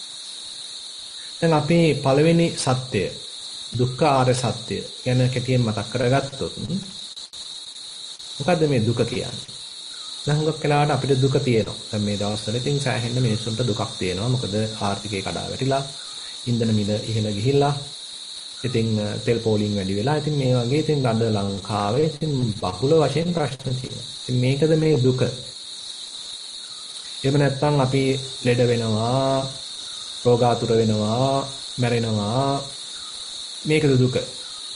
ඒකට මේක මට වුණාමද මේ මට දැනෙන්නේ දුක? අනිත් අයට වුණාම මට දැනෙන්නේ නැහැ. ඒ නිසා මේ අනිත් අයගේ දුක නෙමෙයිද? ඉතින් මේ වගේ විවිධ අන්දමින් අපිට මේ ගැන ප්‍රශ්න කරන්න පුළුවන්. දැන් එතකොට මේවා හරහා යනවා කියන්නේ අපි දුක දැනගන්නවා කියන එකද? ඒ කියන්නේ වැඩියෙන්ම දුක් විඳපු කෙනා දුක්ඛ සත්‍ය වැඩියෙන් අවබෝධ කරලා තියෙනවා. දුක නොවිඳපු කෙනා දුක්ඛ සත්‍ය අවබෝධ කරලා නැහැ. එහෙමද එතකොට අපි මේ දුක්ඛ සත්‍ය ගැන අවබෝධය තීරණය කරන්නේ? ඉතින් එහෙමනම් අපිට තේරුම් ගන්න සිද්ධ වෙනවා මොකද්ද මේ බුදුරජාන් වහන්සේ මොකද ඒක අවබෝධ කරන්නේ? මොකද්ද මේ දුක්ඛ සත්‍ය හා සම්බන්ධයෙන් අපි අනුගමනය කළ යුතු මාර්ගය? එහෙනම් අපිට ටිකක් තේරුම් ගන්න සිද්ධ වෙනවා. දැන් අපි කවුරුත් අහලා තියෙන ඒ ධම්මචක්කප්පවත්තන සූත්‍රයේදී බුදුරජාණන් වහන්සේ ප්‍රථම කොටම දේශනා කරපු ඒ සූත්‍රයේදී මේ දුක්ඛ සත්‍ය ගැන දේශනා කරනවා. එතෙන්දී කියනවා ජාතිපි දුක්ඛා, ජරාපි දුක්ඛෝ, ව්‍යාධිපි දුක්ඛෝ, මරණම්පි දුක්ඛං, අප්පියේහි සම්පයෝගෝ දුක්ඛෝ, පියේහි විපයෝගෝ දුක්ඛෝ, යම්පිච්ඡන්න ලබති සම්පි දුක්ඛං, සංකිට්ඨේන පංචපාදානස්කන්ධා දුක්ඛා. මේ විදිහට බුදුරජාණන් වහන්සේ දේශනා කරනවා. මේ ඉපදීම දුකක්, ජරාවටපත් වීම දුකක්, ලෙඩවීම දුකක්, මරණයටපත් වීම දුකක්, අප්‍රේයන් හා එක්වීම දුකක්, ප්‍රේයන්ගෙන් වෙන්වීම දුකක්, තමන් යමක් කැමතිද ඒක නොලැබීම දුකක්, සංක්ෂිප්ත වශයෙන් කෙටියෙන් මේ පංච උපාදානස්කන්ධයම දුකක් වශයෙන් දේශනා කරනවා. එතකොට අපිට තේරෙනවා මේ අපේ ජීවත් වෙන කාලය තුලදී මේ දුක අපිට උරුම වෙලා තියෙන එක අතකින්. අපි මේ දුක සහිත තැනක තමයි ඉපදිලා තියෙන්නේ. ඒ නිසා අනිවාර්යෙන් මේ බඳු දුක කටයුතු කරන්න සිද්ධ වෙනවා. අපිට ඒක පිළිගන්න සිද්ධ වෙනවා. හැබැයි ඒක පිළිගත්ත පමණින් ඒක සම්පූර්ණයෙන් අවබෝධ කළා වෙන්නේ නැහැ. මේ දුක්ඛ සත්‍ය හා සම්බන්ධයෙන් අපි කළ යුතු යමක් තියෙනවා. මේකදී බුදුරජාණන් වහන්සේ මේ චතුරාර්ය සත්‍ය ධර්මයන් විස්තර කරද්දී ඇත්තම එක සත්‍යයක් ගානේ අවස්ථා තුනකින් විස්තර කරනවා. හැම සත්‍යයකටම තියෙනවා මුලින්ම න්‍යායක්. ඒ කියන්නේ අපි ඉංග්‍රීසියෙන් කියනවා තියරි පාර්ට් එකක් තියෙනවා. තියරි එකක් නැත්තම් સિદ્ધාන්තයක් මේ හැම සත්‍යයක් සම්බන්ධයෙන්ම තියෙනවා. ඒකට අපි කියන්න පුළුවන් පරියත්ති කියලා. පරියත්ති කොටසක් හැම සත්‍යයකම තියෙනවා. ඊට පස්සේ මේ සත්‍ය හා සම්බන්ධයෙන් අපි කටයුතු කරපු කල යුතු ආකාරය, ඒ සඳහා අනුගමනය කළ යුතු ප්‍රතිපදාව, ප්‍රායෝගිකව ඒ සඳහා පිළිහිටිය යුතු ආකාරය විස්තර කරන ප්‍රතිපදාවක් තියෙනවා. පටිපත්ති කියලා තියෙනවා. ඒ යම්කිසි කෙනෙක් ඒ බඳු ප්‍රතිපදාවක් අනුගමනය කළා, ප්‍රායෝගිකව ඒ කෙරෙහි කටයුතු කළා. කාලයක් ගත වුණාට පස්සේ සම්පූර්ණ වීමක්, සාක්ෂාත් වීමක්, ප්‍රතිපදාව පිරීමක්, පරිපූර්ණ වීමක් සිද්ධ වුණාම අන්‍යයටපත් වෙන ප්‍රතිවේදයක්, පටිවේද කියලා කියන தත්වයකුත් තියෙනවා. එහෙමනම් මෙන්න මේ හැම සත්‍යයකටම පරියත්ති, පටිපත්ති, පටිවේද කියලා අවස්ථා තුනක් අපිට හඳුනා ගන්න පුළුවන්. ඒතර පින්වත් මේ මුල්ම සත්‍ය, දුක්ඛ සත්‍ය සම්බන්ධයෙන් මුලින්ම එන පරියත්ති කියන කොටස තමයි ඇත්තටම අර මේ ධම්මචක්කප්පවත්තන සූත්‍රයේදී බුදුරජාණන් වහන්සේ දේශනා කරන්නේ ඉපදීම කියන දුකක්, මරණය කියන එක දුකක්, ව්‍යාධිය කියන එක දුකක්, වයසට යාම කියන එක දුකක්. ඔය විදිහට කියාගෙන ගිහිල්ලා සංක්ෂිප්ත වශයෙන් පංච උපාදානස්කන්ධයම දුකක් කියන එක. ඔන්නේ පංච උපාදානස්කන්ධයම දුකක් කියන එක තමයි ඇත්තටම අපි භාවනා කරන පිරිසක් වශයෙන් විශේෂයෙන් මතක තියාගන්න තියෙන්නේ. මෙන්න මේ පංච උපාදානස්කන්ධ දුකමයි දැනගන්න තියෙන්නේ. ඊට පස්සේ පටිපත්ති කියන කොටසදී බුදුරජාණන් වහන්සේ දේශනා කරනවා මේ දුක්ඛ ආර්ය සත්‍යය පරිඤ්ඤයං, දුක්ඛං අරිය සත්‍යං පරිඤ්ඤයං. මේ දුක්ඛ ආර්ය සත්‍ය හාත්පසින්ම දැනගත යුතුයි කියලා. දැනගත යුතුයි, අවබෝධ කරගත යුතුයි. ඒකෙන් පැනලා යාම නෙමෙයි කරන්න තියෙන්නේ. මේ දුක්ඛ ආර්ය සත්‍ය ගැන අපි අවබෝධයක් ඇති කරගත යුතුයි. ඊට පස්සේ පටිවේද කියන කොටසදී එන්නේ අන්න මේ දුක්ඛ ආර්ය සත්‍ය අවබෝධ කරගත්තා, දැනගත්තා, තේරුම් ගත්තා. දුක්ඛං අරිය සත්‍යං පරිඤ්ඤාතං කියලා දේශනා කරනවා. ඒ කියන්නේ එහෙනම් අපි මේ දුක අවබෝධ කරගන්නයි තියෙන්නේ. ඒකයිවින්න මේ දුක. ඒකයිල මගේ දුක නෙමෙයි. ඒකයිල ඔබේ දුක නෙමෙයි. ඒකයිල හුදෙක් දුක. දුක හැටියෙන් තේරුම් ගන්න එක පළවෙනි ආර්ය සත්‍යය තුල විශේෂයෙන්ම මතක් කරලා තියෙනවා. දැන් අපිට හුඟක් වෙලාවට වෙන්නේ අපි හිතමු ඔන්න අපිට ඔලුව කැක්කමක් හැදෙනවා. ඔලුව කැක්කම හැදුනහම ඉතින් අනේ මගේ ඔලුව කැක්කමයි මම දැන් ඉතින් තෙල් ටිකක් දා ගන්න ඕනේ. ඉතින් එහෙම මගේ ඔලුව කැක්කම කියලා අපි මේ ඔලුව කැක්කම මගේ කර ගන්නවා. දැන් එතකොට දුක්ඛ ආර්ය සත්‍යයට දාලා බලද්දී මේක මගේ ඔලුව කැක්කම නෙමෙයි. ඒක ඇවිල්ලා දුක. එහෙනම් අපිට පුළුවන්කමක් ලැබෙන්න ඕනේ මේ දුක හැටියට තියලා දකින්න. දුක මගේ කරගෙන ඒකට අයිතිවාසිකම් කියාගෙන අයිති කරගෙන බලන දුකක් නෙමෙයි මේක. මේක ඇවිල්ලා අපි කාටත් උරුම වෙච්ච දුකක්. මෙන්න මේ දුක හැටියෙන් තේරුම් ගන්න උත්සාහන්ත වේවි. ඔන්න ඔතන තමයි ඇත්තටම ප්‍රතිපදාවක් අවශ්‍ය වෙන්නේ. කොහොමද මෙන්න මේ පුහුණුව? අපි කොහොමද මේ මගේ දුක කරන්නේ නැතුව දුකෙන් ඉවත් වෙලා දුක දිහා බලන්නේ? දැන් පින්වතුන්ට මේකට අපි සතිපට්ඨානය හරහා පිවිසෙන ආකාරය ගැන සිදුවෙන් මතක් කරොත් දැන් අපි ආනාපාන සති භාවනාවක් වඩනකොට අපි උත්සාහවන්ත වෙනවා කයට නිදැල්ලේ හුස්ම ගන්න ඉඩ දීලා. කයට එයාගේ පාඩුවේ හුස්ම ගන්න ඉඩ දීලා ස්වාභාවික හුස්ම ගන්න ඉඩ දීලා ඒකෙන් ඉවත් වෙලා ඒක දිහා බලන්න. ඒතර නිකන් හරියට නිකන් වෙන කෙනෙක්ගේ කයක් හුස්ම ගන්නවා. අපි ඒක දිහා බලන් ඉන්නවා වගේ. පරතෝ බැල්මකින් තමයි බලන්නේ. එහෙමත් නැත්නම් අපි හිතමු මේ උදරය පිම්බෙනවා හැකිලෙනවා. අපි ඒක දිහා පරතෝ බැල්මකින් බලනවා. අපි නැතෝ උමනාවෙන් බඩ පුම්බන්න හකුලවන්න යන්නේ නැහැ. කයට ඒ වැඩේ කරගන්න ඉඩ දෙනවා. අපි හැබැයි පැත්තකින් ඉඳලා බොහොම සුවසේ නිදැල්ලේ සැහැල්ලුවේ ඒක දිහා බලනවා. අනුන්ගේ උදරයක සිද්ධ වෙන පිම්බීම හැකිලිමත් දිහා බලනවා වගේ. එහෙම නැත්නම් අපේ මේ කයේ යම් යම් තැන්වල වේදනාවන් පහළ වෙනවා. සැප වේදනාවන් පහළ වෙනවා, දුක් වේදනාවන් පහළ වෙනවා, උපේක්ෂා වේදනාවන් පහළ වෙනවා. ඒ එකක්වත් මගේ දේවල් කරගන්න යන්නේ නැතුව, මගේ වේදනාවන් කරගන්න යන්නේ නැතිව අපි ඒවෙන් ඉවත් වෙලා ඒක දිහා බලනවා. දැන් ඕක තව ගැඹුරකට ගිහිල්ලා දැන් මේ හිතේ විවිධ උපාදානයන් පහළ වෙනවා. හිත ගිහිල්ලා අල්ල ගන්න හදනවා. හිත ගිහිල්ලා දේවල් වල පැටලෙන්න හදනවා. හිතේ විවිධ කෙලෙස් පහළ වෙනවා. ඒවත් මගේ කෙලෙස්, මගේ උපාදානයන්, මගේ අල්ලා ගැනීම කරන්න යන්නේ නැතුව ඒවෙවිලා හුදෙක් උපාදානයන්. අල්ලා ගැනීම, කෙලෙස් කියන තැන තියලා චිත්තානුපස්සනාවකදී අපි පැත්තකට වෙලා බලනවා. දැන් මෙන්න මේ දෘෂ්ටි කෝණය මුළු සතිපට්ඨානයේ පුරාම විහිදී යනවා. අපි මුළු සතිපට්ඨානයේ පුරාම ඔන්න ඔය ඉදං දුක්ඛං අරිය සත්‍යං කියන කොටසට අනුගත වෙලා තමයි කටයුතු කළ යුත්තේ. මේ කියන්නේ මේ පංච උපාදානස්කන්ධය තමයි අපි නිවැරදිව දැනගන්න, නිවැරදිව දැකගන්න මුළු සතර සතිපට්ඨානයේ පුරාවටම උත්සාහත් වෙන්නේ. එතකොට කායානුපස්සනාවේදී රූප උපාදානස්කන්ධය ගැන අපි අධ්‍යයනය කරනවා. මේක හොඳින් ගැඹුරින් තේරුම් ගන්න උත්සාහන්ත වෙනවා. ඊළඟට වේදනානුපස්සනාවේදී වේදනා උපාදානස්කන්ධය ගැන හාත්පසින් දැනගන්න. හොඳට තේරුම් ගන්න. ඒක බාහිරින් තියලා බලන්න අපි උත්සාහන්ත වෙනවා. ඊළඟට චිත්තානුපස්සනාවේදී මේ විඥාන උපාදානස්කන්ධය ගැන හොඳින් තේරුම් ගන්න අපි උත්සාහන්ත වෙනවා.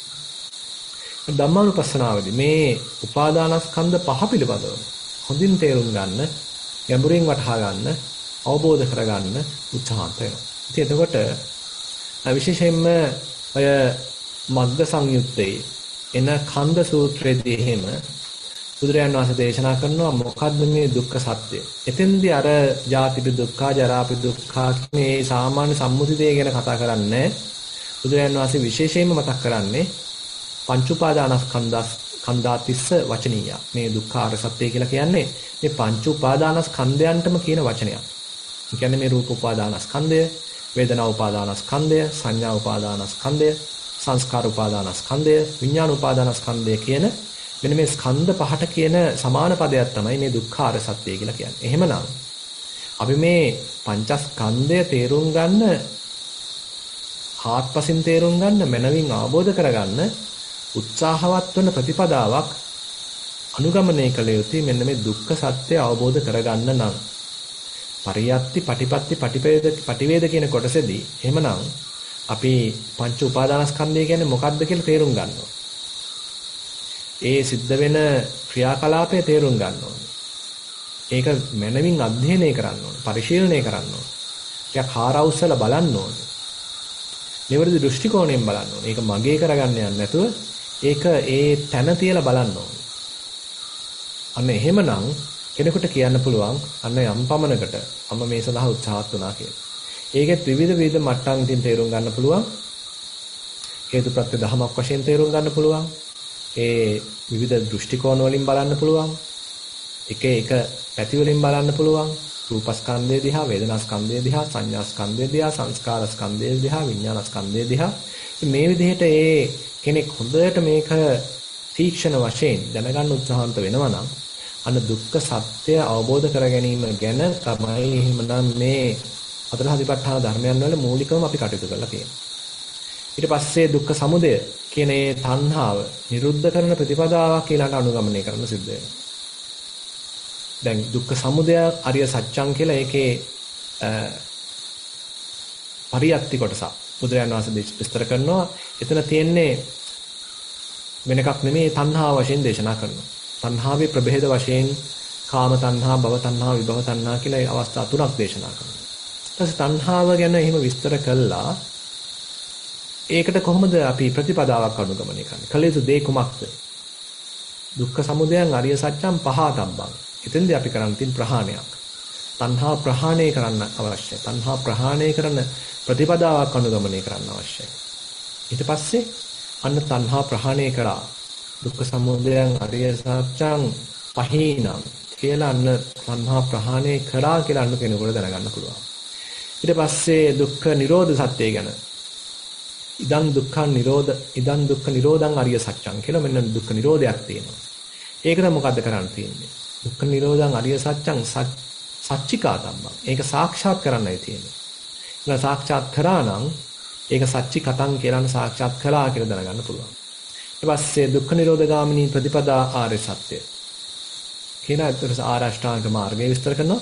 ඒ සම්බන්ධයෙන් දේශනා කරන්නේ දුක්ඛ නිරෝධ පටිපදා ආර්ය සත්‍යං භාවයේ තබ්බං. ඒක අපි වඩන්න ඕනේ. ඒක අපි දියුණු කරන්න ඕනේ. ඒ තුල ප්‍රායෝගිකව හැසිරෙන්න ඕනේ.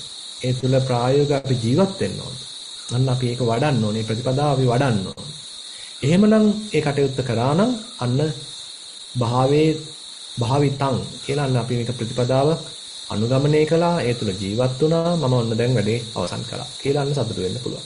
ඉතින් මේ හන්දමින් බොහොම ගැඹුරින් බුදුරජාණන් වහන්සේ මේ චතුරාර්ය සත්‍ය ධර්මයන් දේශනා කළා තියෙනවා.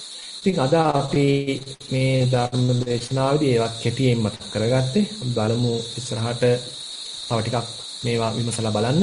විශේෂයෙන්ම මේ පිටුතුන්ට සතිපට්ඨාන සූත්‍රය සම්බන්ධයෙන් කරපු දේශනා මාලාවේදී අවසානයේ ධම්මානුපස්සනා කොටසදී එනවා මේ චතුරාර්ය සත්‍ය සම්බන්ධයෙන්. අපි එතෙන්දිත් මේවා ගැන ටිකක් දීර්ඝව සාකච්ඡා කළා. ඉතින් මේ පිටුතුන්ට පුළුවන් ඒවත් නැවතත් අහලා බලන්න. ඉතින් එහෙමනම් අද දවසේත් අපේ පැයකට ආසන්න කාලයක් උදෑසන මේ ධර්ම දේශනාවට අහුම්කම් දීමෙන් අපි තුල මේ ධර්ම ඥානයක් උපදව ගන්න, සුතමේ ඥානයක් දිනු කරගන්න, ඒ සුතමේ ඥානය අපේ ප්‍රතිපදාවකට උපයෝගී කරගන්න අපි උත්සාහත් වුණා. ඒ උත්සාහය අපිටත් අප සියලු දෙනාටම උතුම් වූ නිවන් සුව සාක්ෂාත් කරගන්නම හේතු වේවා, වාසනාව වේවා කියලා ප්‍රාර්ථනා කරමින් අද ධර්ම දේශනාව අවසන් කරනවා. සියලු දෙනාටම තෙරුවන් සරණයි.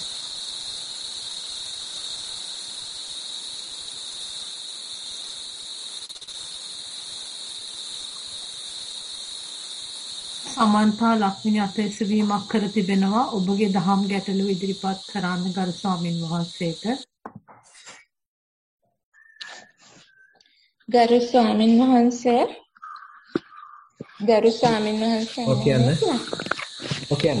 ස්වාමින් වහන්සේ මට මේ දිනවල මගේ භාවනා අධ්‍යක්ෂින් කියන්න අවසරයි. මේ දැනට සතියකට විතර ඉස්සෙල්ලා මම දැන් ගෙදර වැඩ කටයුතු කරනකොට ඒ වැඩ කටයුතු කරද්දී මට කිසිම චේතනාවක් නැහැ. චේතනාවකින් තොරව තමයි මම ඒක කරන්නේ. ඒ කියන්නේ සිතුවිලි එනවා කියලා දන්නවා. ඒ වුණාට නිරායාසයෙන්ම වැඩ ටික කරනවා. ඒ කියන කරන දේ ගැන දැනුවත්. හිත හරීම සමාහිතයි. ඊට පස්සේ දැන් ওই වගේ ගියාම ටික දවසක් එහෙම තිබ්බා. ඊට පස්සේ මට හරිය ලොකු නිදිමත ගතියක් එනවා. නිදිමත ගතිය ඒක දිගටම වගේ එන්න ගත්තා. ඊට පස්සේ මටම හිතුණා මට සමාධිය වැඩි වෙලා වෙන්න ඇති කියලා. ඊට පස්සේ මම අර ඔබ වහන්සේගේ කලින් දේශනාවලදී අහලා තිබ්බා එහෙම සමාධිය වැඩි වුණාම ධම්මවිජය ප්‍රීති වීර්ය වගේ වැඩි කරන්න කියලා. මට ඒක කරන විදිහ ගැන හරීම අවබෝධයක් දැනුමක් නැති හින්දා මම සතිය වැඩි කරා. හොඳටම කියන්නේ සතිය දියුණු කරා. ඊට පස්සේ ඒ එක්කම මම සක්මන් භාවනාව කරා. සක්මන් භාවනාව ටිකක් කරාම ඊට පස්සේ මට සතිය හොඳටම තියෙනවා. ඒ කියන්නේ ඇඟ හරීම ෆ්‍රෙෂ් වගේ. ෆ්‍රෙෂ් වගේ කය ඒ කියන්නේ කකුල් එහෙම හරීම ෆ්‍රෙෂ් වගේ. සතිය මගේ හොඳටම තියෙනවා. ඒ කියන්නේ කරන වැඩ ගැන මම හොඳටම දැනුවත්. මම දැන් ඔය පොඩි වැඩක් කරත් ඒක ගැන මට හොඳටම දැනුවත්. සිතුවිලි එනවා. ඒ වුණාට සිතුවිලි ආවට මම කියන කිසිම මෙනෙහි කිරීමක් සිද්ධ වෙන්නේ නැහැ. අර ඒව දිහා බලාගෙන ඉන්නවා විතරයි. කරන වැඩ දිහා බලාගෙන ඉන්නවා විතරයි. මෙනෙහි කිරීමක් කරන්නේ නිකන් පැත්තකට වෙලා කයින් හිත වෙන් වෙලා වගේ නිකන් මට ඒ වගේ එකක් දැනෙන්නේ. එහෙම නිකන් බලාගෙන ඉන්නවා විතරයි. දැන් ඒ උදාහරණයක් විදිහට එළවලු කපනවා කියලා ගත්තොත් දැන් මම අර අත දිහත් නෙමෙයි මං දැනුවත් වෙන්නේ, එළවලු දිහත් නෙමෙයි මං දැනුවත් වෙන්නේ, අර කපන එක දිහා විතරයි මං නිකන් ඒක දිහා බලාගෙන ඉන්නවා වගේ මට දැනෙන්නේ. මේ ඒව කරනකොට මට සතියෙන් ඉන්නකොට මට මේ දැමනා හරි ස්පර්ශ කරනකොට මට එහෙම හැඟීමක් මගේ දැනෙනවා. කියන්නේ සිත පිට ගිහිල්ලා වගේ තියෙනකොට මට සිතුවිල්ලක් එනවද මන් දන්නේ. එහෙම නැත්නම් සතියෙන් මට ඒක පෙන්වලා දෙනවද මන්ද මම ඒකත් දන්නවා. ඒකත් මට දැනෙලා ආපහු ඉක්මනට අතන්ට එනවා. හැබැයි එතනට එනකොට මට අර නිකන් මට තේරෙනවා සියුම් දැනීමක් එනවා. විඥානය නිකන් අර එතනට ආවා කියලා නිකන් කට්ටයක් පැනලා වගේ එහෙම කියලා වගේ මට දැනෙනවා. ඒතකොට මට අර ලොකු සැනසීමක් එනවා. ඊපස්සේ මෙහෙම මේ ටික කාලයක් ගියාම මට මේ දැනීම අඩු වුණා.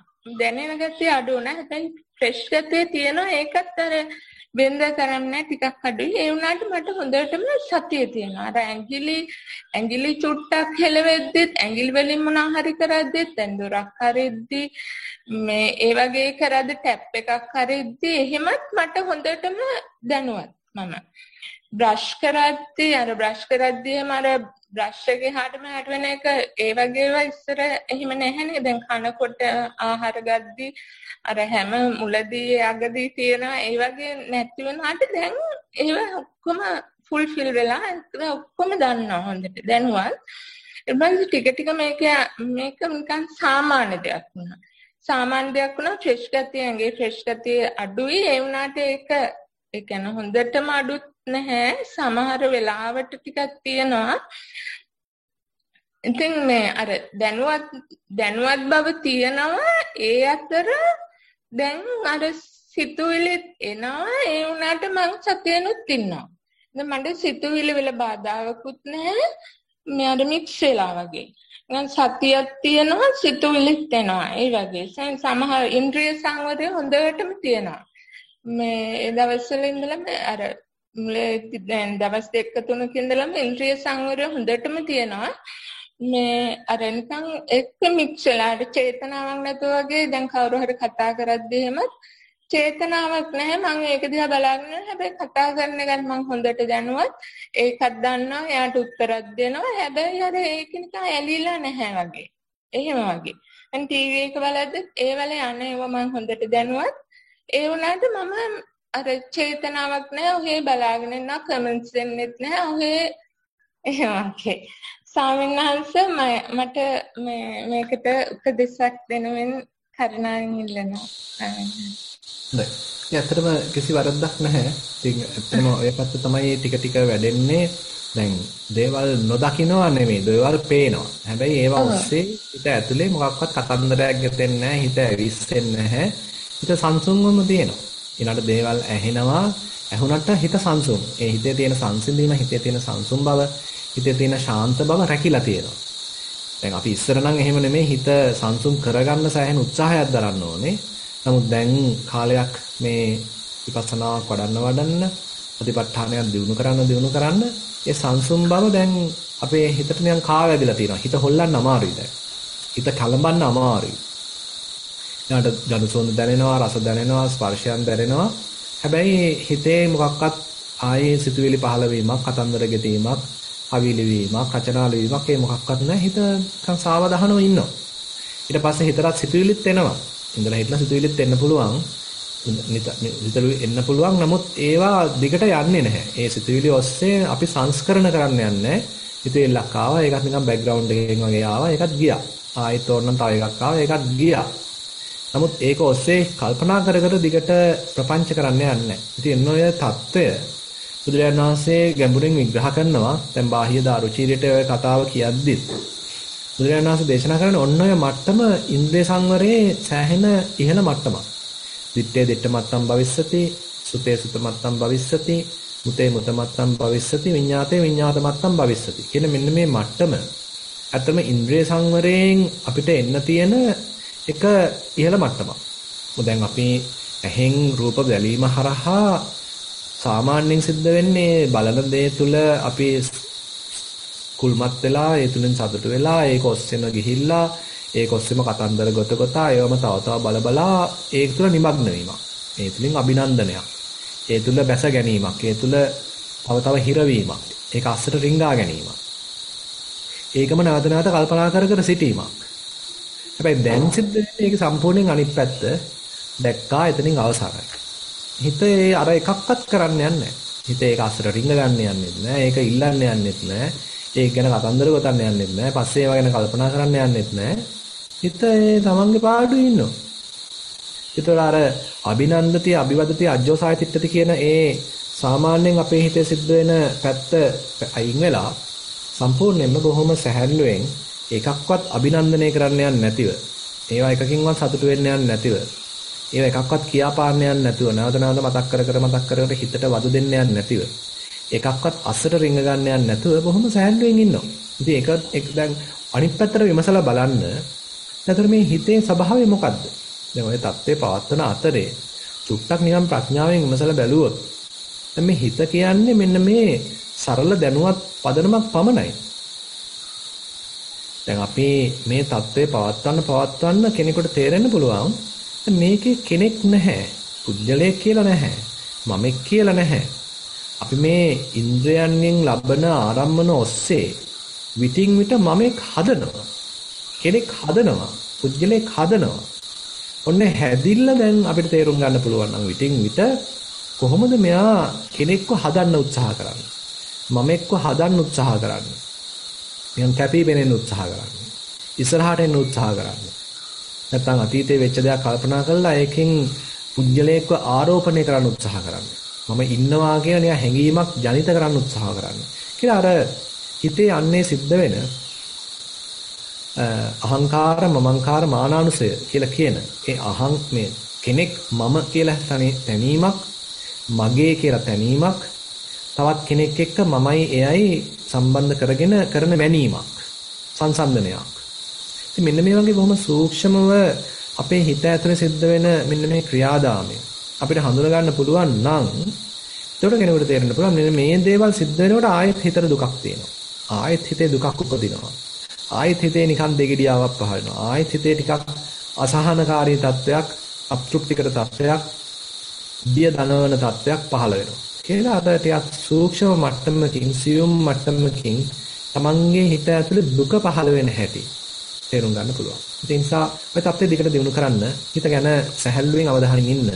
නිකන් හිර කරගෙන බර කරගෙන නෙමෙයි කැමති දෙයක් යාට හිතන්න කියන්න. හැබැයි අවධානයෙන්. සැහැල්ලුවෙන්. අතියේ. එතකොට අන්න යා හිතද්දී යා ගිහිල්ලා ආයෙ පැටලෙද්දී සතියෙම පෙන්ලා දේවි උන් ආයෙත් මෙයා ගිහිල්ලා පැටලුණා කියලා. ඊට පස්සේ ඉතින් අපිට ප්‍රඥාව පාවිච්චි කළා ආයෙත් තියෙන්නේ. එහෙමයි ස්වාමීන් වහන්සේ දැන් මට දුකක් මොනවා හරි එකක් ඇවිල්ලා දුකක් පහළ වුණොත් මට එකපාරටම මතක් වෙන්නේ පටිච්ච සමුප්පාද අර සංඛාර ඒ කියන්නේ ඒකේ මුලයි මේ සිතුවිල්ලක් හින්දා නේද මේ දුක පහළ වුනේ කියන එක මුලයි අර මැද ටික ඔක්කොම දන්නවනේ ඒක අගයි එහෙම තමයි මතක් වෙනවා. හොඳයි. එහෙම දැන් මට පිටස්තරෙක් කෙනෙක් මාත් එක්ක කතා කරද්දී උනත් මට අර යාගේ තියෙන සියුම් පොඩි මොනවා හරි වචනයක් පොඩි අංග චලනයක් ඒ වගේ ඒවා උනත් මට හොඳට වෙනදට වැඩිය පේනවා. ඒක. හොඳයි. ඒක වරදක් නැහැ. කොහොමත් ඒ කියන්නේ දැන් අපි අපිව සියුම්ව අධ්‍යයනය කරන්න අපේ හිත ගැනම අපි තව ගැඹුරට තේරුම් ගන්න අනිත් කෙනෙක්ගේ හිත කටයුතු කරන හැටි. එයා ඒ අනුව ක්‍රියාත්මක වෙන හැටි.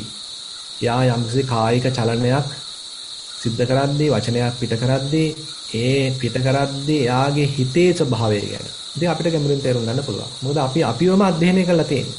අපේ හා සමාන සිතක් තමයි මේ අනිත් තැනක් තියෙන්නේ. එතකොට මගේ හිත ගැන මම දන්නවා නම් මගේ හිත ප්‍රතික්‍රියා කරන හැටි, මට රිදෙන හැටි, මට හැඟෙන හැටි, මට තේරෙන හැටි, මම සතුටු වෙන හැටි මම දන්නවා නම් තවත් කෙනෙක්ගේ සිද්ධ වෙන්නේ ඔය දෙයම තමයි. ඉතින් එතකොට අර චිත්තානුපස්සනාවේදී ඉති අජ්ජත්තං වා චිත්තේ චිත්තානුපස්සී විහෙරති බහිද්ධා වා චිත්තේ චිත්තානුපස්සී විහෙරති කියන එක තමයි එතකොට වෙන්නේ. අපි මේ හොඳට තමන් කියලා ගන්න හිත ගැන හොඳට අධ්‍යයනය කරලා තියෙනවා, තේරුම් ගන්න තියෙනවා, අනුපස්සනා කරලා තියෙනවා. ඒ හා සමානව අපිට අනිත් කෙනෙක් දිහාත් හොඳට දැකීමේ තේරුම් ගැනීමේ හැකියාව තියෙනවා. එහෙමයි සන්නහස බොහොම පැහැදිලි තරන් සන්නහස. හොඳයි. හොඳයි. ඊළඟ දහම් ගැටලුව සන්ධ්‍යා මිරිහානට ඉදිරිපත් කරන්න පුළුවන්. අවසරයි ගෞරවනීය ස්වාමින් වහන්සේ ගැටලුවක් සම්බන්ධයෙන් ඔබ වහන්සේගෙන් උපදෙස් ලබා ගැනීමටයි බලාපොරොත්තු වෙන්නේ. පරයන්කේ නොසිටින සාමාන්‍ය අවස්ථාවකයි මේ දර්ශන දෙක මම දැක්කේ. පළවෙනි එකේම ක්‍රමික වර්ධනයක් ලෙස දෙවෙනි එක දැකපු හිඳයි ඔබ වහන්සේගෙන් මේ ඉදිරිපත් කරන්න හිතුවේ. එක මැටි වළඳක පතුල ද්‍රව්‍යයක් බවට පත් වී එයින් වාෂ්ප නිකුත්වනසේ දැකීම. උදාහරණයක් ලෙස උදෑසන ගඟක සුදු දුම් රොටු යනවා වගේ. දෙක ඊළඟ දිනේ වියලි බිම සහිත කාමරයක ද්‍රවයක් ලෙස රැලි නැගමින් තිබීම වතුර ස්වභාවයෙන් එසේම වැස්සක් වසින විට ඇතිවන වෘත්තාකාර රැලි ස්වභාවයෙන් යුක්ත වීම. මෙවැනි දර්ශන පර්යන්කේදී දකින්න දර්ශනමින් අතහැරී දැමිය යුතුයද නැතහොත් අනිත්‍යතාවයට උදාහරණයක් වශයෙන් අපි ඒක අදාළ කරගන්න ඕනද කියලා ස්වාමීන් වහන්සේ මේ මම ඔබ වහන්සේගෙන් මේ අහන්නේ. සමහර විට ඉතින් අර හිතේ සංවේදී බව වැඩි වුණාම හිතේ ඒකාග්‍රතාවය වැඩි වුණාම අපිට සියුම්ම මේ වගේ අර පරිසරයේ සිද්ධ වෙන සියුම් සංසිද්ධීන් ගැන උනත් යමුරින් තේරෙන්න පෙනෙන්න ඉඩ තියෙනවා. ඉතින් වරදක් නැහැ.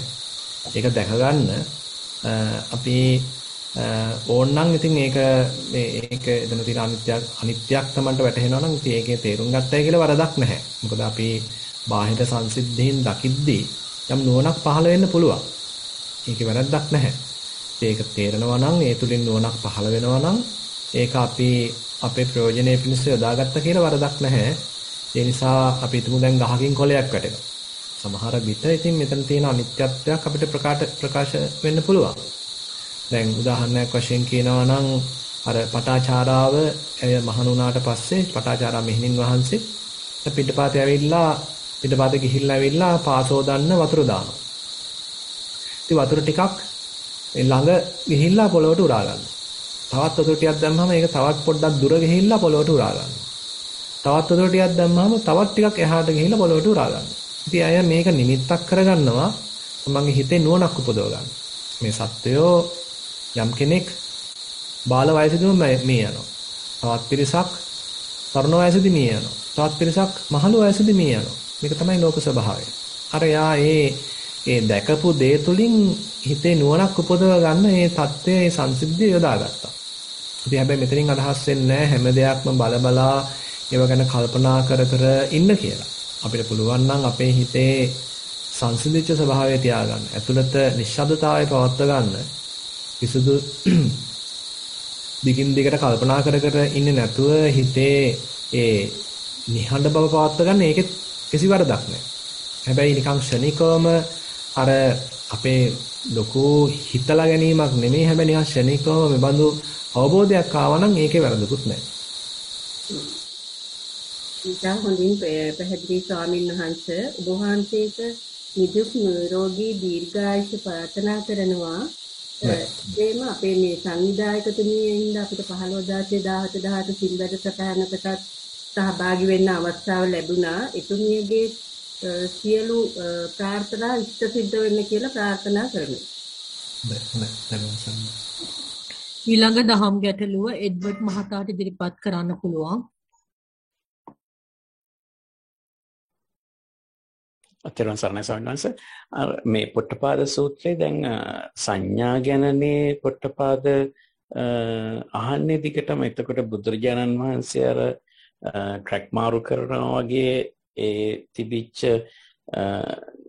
ලෝකයක් තියෙනවද ලෝකයක් නැද්ද ලෝකයේ අන්තයක් තියෙනවද නැද්ද ඒ කතාවලට යන්නේ නැතුව මේ සංඥාව ගැනත් මේ කතා කරන්නේ නැතුව මේ දුක්ඛ සමුදය දුක්ඛ නිරෝධය චතුරාර්ය සත්‍ය ගැන කියන්න ලොකු හේතුවක් තියෙනවද ස්වාමීන් වහන්සේ? ඒ කියන්නේ දැන් අපි කොහොමද ඒකෙන් දැන් අපිට සාමාන්‍යයෙන් අපි දකින්න හදන්නේ රූපේ අනිච්චතෝ දුක්ඛතෝ රෝගතෝ ගණ්ඩතෝ ඊට පස්සේ වේදනාවේ සංඥාවේ අර සීල සූත්‍රයේ විදියට ඒ සංඥාව ගැන එහෙම මේ දකින්නත් අපි උත්සාහ ගන්නවානේ. එතකොට ඒකයි මේ මෙතන කියන පොට්ටපාදයට කියන මේ සංඥාවල් පැත්තකට තියලා මේ දුක්ඛ සමුදය දුක්ඛ නිරෝධය නිරෝධගාමිනී ප්‍රතිපදාව ගැන කීමේ අපිට සාමාන්‍යයෙන් ගන්න පුළුවන් දෙයක්. ඒ කියන්නේ මෙයාලා මේ සංඥාවේ ආත්මයක් විදියට අරගෙන තියෙන නිසාද මේ අනිත් පැත්තට මේ කඩන්නේ කියන එක වගේ ඒ වගේ පොඩි අවවාදයක් දෙන්න පුළුවන් නම් ස්වාමීන් වහන්සේ බොහොම පිං. හොඳයි. ඇත්තටම දැන් මහත්තයා කියන එක ඇත්ත. දැන් මේ පොට්ටපාද මුලින් අහන්නේ අර සංඥා හා සම්බන්ධ ප්‍රශ්නයක්. ඒ කියන්නේ ක්‍රමාක්‍රමයෙන් පියවරෙන් පියවර දැන මේ සංඥාවන් ප්‍රහාණය කරන්නේ කොහොමද? කරන්න පුළුවන්ද? කියන ප්‍රශ්නේ තමයි අහන්නේ. ඒකට තමයි බුදුරජාණන් වහන්සේ දීර්ඝ වශයෙන් පිළිතුරු දෙන්නේ. හැබැයි දුන්නාට පස්සේ ආයෙත් පොට්ටපාද අර නිකන් කරකීලා වෙනත් තැන මේ එකම තැනට ආවා වගේ ආයෙ අහන්නේ මේ සංඥාවයි ආත්මයයි පිළිබඳ ප්‍රශ්නයක්. මොකද කියන්නේ පොට්ටපාද ඇතුළු පිරිස බහුල වශයෙන් අතරම මේ ආත්මවාදයක හිර වෙච්ච පිරිසක්නේ. ඒ අය සංඥාව එක්ක ආත්මය කරගන්නවා, නැත්නම් කය ආත්මය කරගන්නවා, නැත්නම් වේදනාවන් ආත්මය කරගන්නවා. ඉතින් මොකක්ම හරි අල්ලලා ඒක ආත්මයකට තමයි පටලවා ගන්න. ඉතින් ආත්මවාදයක් නේ තනිකරම ඉන්දියාවේ තිබුණේ. ඉතින් ඒ බඳු ආත්මවාදයම හදාරපු ආත්මවාදීවම හිතපු පරිසරයක තමයි දැන් මේ බුදුරජාණන් වහන්සේ අනාත්ම දර්ශනයක් ඉදිරිපත් කරන්න උත්සාහත් වෙන්නේ. ඉතින් ඒක ඉතින් තේරෙන්නේ නැහැ. ඉතින් ඒකයි බුදුහාමුදුරුවෝ දැන් මේ විදිහට කොච්චර උත්තර දුන්නත් පොට්ටපාද කරකිලා ඉල්ල අර තමයි අහන්නේ. මොකද්ද මේ ආත්මය කියන්නේ? සංඥාව ආත්මයේද? සංඥාව ආත්මෙන් පරිබාහිරද? ආත්මය කියන එක මේ කයද? නැත්නම් මනෝමය එකක්ද? එහෙම නැත්නම් අරූපී එකක්ද? කියලා තමයි අහන්නේ. දැන් එතකොට බුදුහාමුදුරුවෝ මේ ඔක්කොගෙම මේ සංඥාව ආත්මයත් එක්ක පටලවා ගන්න නැතුව ඔබ කියන ආත්මය නම් නෙමෙයි මේ සංඥාව කියලා තමයි මට බේරලා ගන්න. දැන් ඊටත් පස්සේ තමයි දැන් එක අතකින් බැලුවාම දැන් ඔය ප්‍රශ්න 10 ඔය අභ්‍යාගත ප්‍රශ්න 10 ප්‍රසිද්ධ ප්‍රශ්න 10ක්.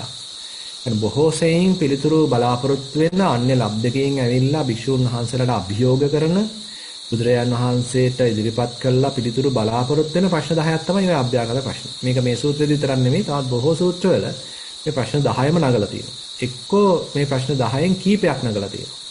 එක්කෝ විශේෂයෙන් අර අන්තිමට එන රහතන් වහන්සේගේ මරණින් මත්තේ ජීවිතය ගැන අහන ප්‍රශ්න 4 එක්කෝ නගලා තියෙනවා.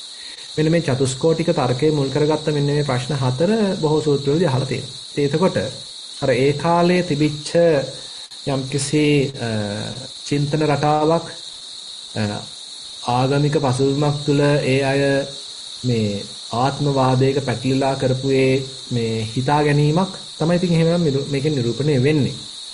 ඉතින් මේ ප්‍රශ්න නැවත නැවත අහිම නිකන් මට තේරෙන විදිහට ඒගොල්ලන්ගේ ඊගාමී දර්ශනය කියාපෑමක් ඉදිරිපත් කිරීමක් බවට පත් වෙලා තිබෙනවා. දැන් ගෲප් එකක් කියනවා මේ මේගොල්ලෝ පිළිගන්නේ එතකොට මේ සංඥාව ආත්මයමයි කියලා. එහෙම නැත්නම් තවත් කටිපිරිසක් කියන්නේ නෑ ආත්මය නෙමෙයි සංඥාව මාකාරය අපි ආත්මය කියන්නේ මේ කයයි කියලා. තවත් පිරිසක් කියන්නේ මේ ලෝකය අන්තවත් කියලා. මේ ලෝකේ මේ කෙලවරක් තියෙනවා කියලා. තවත් කෙනෙක් කියනවා නෑ ලෝකේ කෙලවරක් නැහැ කියලා. දැන් මේ ප්‍රශ්නේ තියෙන්නේ මේ එකකට හරි උත්තර දීපු ගමන් පැටලෙනවා. අහු වෙනවා. දැන් උදාහරණයක් වශයෙන් කියනවා නම් අපි හිතමු කවුරු හරි ඇවිල්ලා අහනවා මේ ලෝකේ කෙලවරක් තියෙනවද? ඉතින් එතකොට අපි හිතමු දැන් කවුරු හරි කිව්වයි කියලා ඔව් කෙලවරක් තියෙනවා කියලා. ඒතර තවත් කෙනෙකුට කියන්න පුළුවන් ඔයා දැකපු කෙලවර ඔයාගේ ඇවිල්ලා ප්‍රඥාවේ සීමාව. හැබැයි ඔයාගේ ප්‍රඥාවට ඒ කෙලවරෙන් එහාට යන්න බැරි වුණා. ඒකයි ඔයාට මේ කෙලවරක් වශයෙන් දැක්කේ. හැබැයි ඔයා නොදකින ඒ කෙලවරනුත් එහා කොටසක් මම දකිනවා. ඒ හින්දා මේ ලෝකේ කෙලවරක් නැහැ කියලා තව කෙනෙක් කියනවා. එතකොට මේ දෙන්න අතර ඇති වෙන්නේ ගැටුමක්. දෙන්න දෙපැත්තට කතා කරනවා. දෙන්න දෙපැත්තට උත්තර දෙනවා. එක්කෙනෙක් කියනවා කෙලවරක් තියෙනවා කියලා අනිත් කෙනා කියනවා කෙලවරක් නැහැ කියලා. දෙන්නට ඕනෝන් හෙලා දකින්න පුළුවන් යම්සි වාදපතයක් ගොඩනගෙනවා. ඉතින් මේ නිසා මේ වගේ දේවල් කතා කිරීම තුළ මේ තුලින් අපිට ප්‍රශ්නෙට විසඳුමක් ලැබෙනවද? මේ කතා කරා කියලා අපේ දුක අඩු වෙනවද? මේ කතා කරා කියලා හිතේ තියෙන විපිරිසර භාවයේ දුරු වෙනවද? සැක දුරු වෙනවද? කියන ප්‍රශ්නේ අනිත් පැත්තට අහන්න පුළුවන්. අපිට සංසාරයෙන් මිදෙන්න යම්කිසි ක්‍රමවේදයක් සකස් වෙනවද? එහෙම නැත්නම් හිතේ සංසිඳීමක් ඇති වෙනවද? නිවීමක් ඇති වෙනවද? කියලා ඉතින් අනිත් පැත්තට ප්‍රශ්න ගන්න පුළුවන්. ඒ නිසා මේවා දාර්ශනික ප්‍රශ්න තමයි. අදත් ලෝකේ තියෙනවා. මිනිස්සු ඒ ඔස්සේ කල්පනා කර කර ඉන්නවා. විවිධාකාර චින්තකයෝ ඉන්නවා. නමුත් ඒ චින්තනය තුලින් ඒ බඳු කල්පනා කිරීම තුලින් හිතේ නිවීමක් සිද්ධ වෙනවද? හිත සැහැල්ලු වෙනවද? දුක දුරු වෙනවද? සංසාරයෙන් අත මිදෙන්න පාරක් ඒ තුල තියෙනවද කියලා කල්පනා කරලා බැලුවොත් ඉතින් එහෙම එකක් නැහැ. මේවා කල්පනා කරන්න ගිහිල්ලා වාදවල පැටලෙන්න පුළුවන්. අනිත් ඈත් එක්ක හැප්පෙන්න පුළුවන්. ගහගන්න යන්න පුළුවන්, බැනගන්න යන්න පුළුවන්. ඒ මිසක් හිත සැහැල්ලු වීමක්, නිවීමක්, ගුණධර්ම දියුණු වීමක් ඒ වගේ දෙයක් නම් ඉතින් වෙන්නේ නැහැ. ඒ නිසා ඒ පොට්ටපාද ඇතුළු තවත් බොහෝ පිරිසක් මේ වගේ වාද කරමින් ඕනෝන් එක්ක මේ විවාද වලට පැටලෙමින් ඉඳලා තියෙනවා. බුදුහාමුදුරුවෝ එකක්වත් උත්තර දෙන්න යන්නේ නැතිව මේ වෙන පැත්තකින් පිළිතුරක් මේ සපයනවා. ඒ පිළිතුර තුල ඇත්තටම සත්‍යයක් තියෙන බව පොට්ටපාද පිළිගන්නවා. මේ පැත්තෙන් ගත්තාම පොට්ටපාද ප්‍රඥාවන්තයි. මොකද එයා අන්‍ය ලබ්ධිකයෙක් වුණත් බුදුරජාණන් වහන්සේ ආහන ප්‍රශ්න වලට උත්තර නොදුන්නත් බුදුහාමුදුරුවෝත් යම්සි ප්‍රතිපදාවක් දේශනා කරනවා. ඒකේ සත්‍යයක් තියෙනවාය. ඒක අනුගමනය කරන පිරිසක් ඉන්නවාය. ඒ පිරිස බුදුහාමුදුරුවන් ඇතුළු ඒ පිරිස යම්කිසි ලෞතර ධර්මයක් ස්පර්ශ කරලා තියෙනවායි කියලා හැඟීමක් පොට්ටපාදට තියෙනවා. ඉතින් ඒකයි ඇත්තටම පොට්ටපාදගේ තියෙන වටිනකම. එයා අර වෙන ධමයක් ආත්මවාදයක් මත පිහිටගෙන හිටියත් එයාට නිකන් අනුමාන ඥානයක් තියෙනවා මේකෙත් ඇත්තක් තියෙනවා කියලා. හොඳයි. බොම්බින් ස්වාමීන් වහන්සේ එක ලක්ෂණයි. ඒකට අපි ඇත්තටම අපි ඔය සංඥාව ගැන භාවනා කළත් එතනත් අපි අර විදිහට අර ඒකත්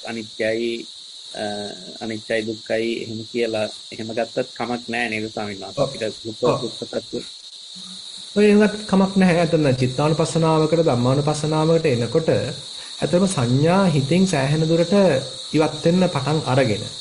මොකද අපේ සංඥාවල පැටලුණොත් තමයි දිගින් දිගට හිත කතා කර ඉන්නේ. දිගින් දිගට සිතුවිලි පහල කර යන්නේ.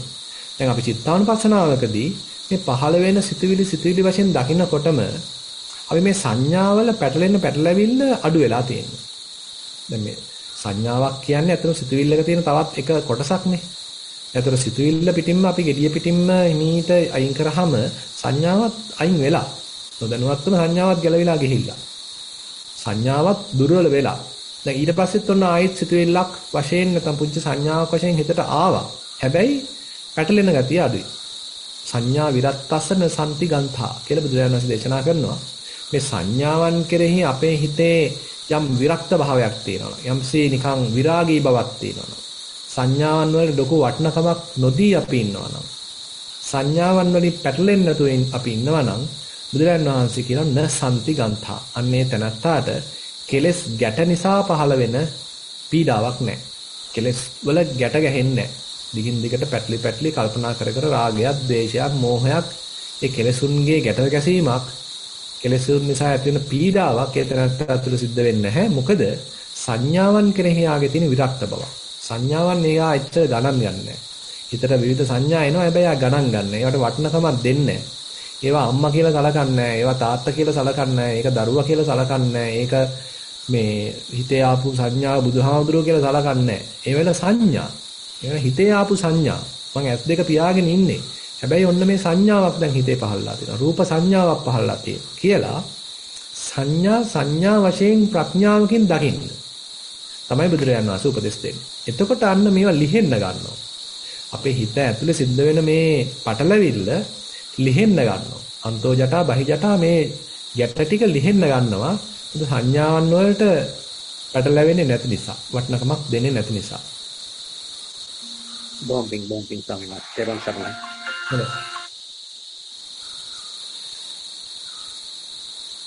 ඊළඟ දහම් ගැටලුව ශාන්ති මෑණියන්ට ඉදිරිපත් කරන්න පුළුවන්. ගෞරවනීය ස්වාමීන් වහන්සේ ප්‍රශ්නයක් තියෙනවා ස්වාමීන් වහන්සේ දෙකක් තුනක් මට දැනගන්න ඕනේ ස්වාමීන් වහන්සේ නිරෝධ සමාපත්තියේදී කාය සංස්කාර, වචී සංස්කාර, චිත්ත සංස්කාර නිරුද්ධ වීමක්ද සිද්ධ වෙන්නේ සංසිඳීමක්ද? අනිත්‍ය ස්වාමීන් වහන්සේ මේ ආශ්වාස ප්‍රාශ්වාස ඒ අවස්ථාවේදී මේ නතර වෙනවද කියලා මට දැනගන්න ඕන ස්වාමීන් වහන්සේ. ශරීරයේ එතකොට උෂ්ණත්වයේ සඳහා පවතින්නේ මේ ආශ්වාස ප්‍රාශ්වාස නතර වෙනවා නම් උෂ්ණත්වයේ සඳහා පවතින වාද කියන එක දැනගන්න තියෙනවා. ඔක ගැන ඇත්තටම උත්තර දීලා තියෙනවා ධම්මදින්නා රහත් තෙරණිය චූල වේදාල සූත්‍රයේදී. අපි බලමු ඉස්සරහා අවස්ථාවකදී චූල වේදාල සූත්‍රය සාකච්ඡා කරන්න. ඒකෙදී ඇත්තටම සාමාන්‍ය මරණයටපත් වෙච්ච තැනැත්තෙක්ගේ සංඥා වේදිත නිරෝධයටපත් වෙච්ච තැනැත්තෙක්ගේ අතර තියෙන වෙනස්කම් ටික වෙන වශයෙන් මේ දේශනා කරලා තියෙනවා. ඒක තවත් සූත්‍රවලදී බුදුරජාණන් වහන්සේ දේශනා කරලා තියෙනවා. ඒ නිසා අපි බලමු ඉස්සරහට මේ ටිකක් ඒක මේ සංසන්දනාත්මකව බලන්න. මම දැන් මොකක්වත් කියන්න යන්න කැමති නැහැ මේ මොකද මේ වෙන්න ටිකක් ගැඹුරු කාරණා සංඥා වේදිත නිරෝධයක් සාක්ෂාත් කරන්න ඉතින් අපි උත්සාහවත් විය යුතුයි. ඉතින් අපි නිකන් ඒවා උඩින් කියලා දානවට වඩා මම හිතනවා සූත්‍රයක් ආශ්‍රයෙන් ඒවා නිවරදිව සංසන්දනාත්මකව පෙන්වන එක වටිනවා. ඒ හින්දා මම බලන්නම් ඉස්සරහා දවසකදී මේවා ගැන ටිකක් ඒ සූත්‍රයට අනුකූලව විස්තර කරන්න. හොඳයි ස්වාමීන් වහන්සේ තිරුවන් සරණයි. ඔබ වහන්සේට නිරෝගී සම්පත් දීර්ඝායු සම්පත් ලැබෙන්න ඊළඟ දහම් ගැටලුව යෝෂි වන්‍ය ආරච්චි ඉදිරිපත් කරන්න පුළුවන්.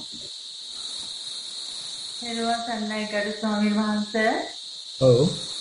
ස්වාමීන් වහන්සේ මට ප්‍රශ්න දෙකක් තියෙනවා ඔබ වහන්සේගෙන් අහන්න. පළවෙනි ප්‍රශ්නය ස්වාමීන් වහන්සේ දැන් නේව සංඥා ඥා සංඥා අරූපාවචර ධාන ස්වභාවයේ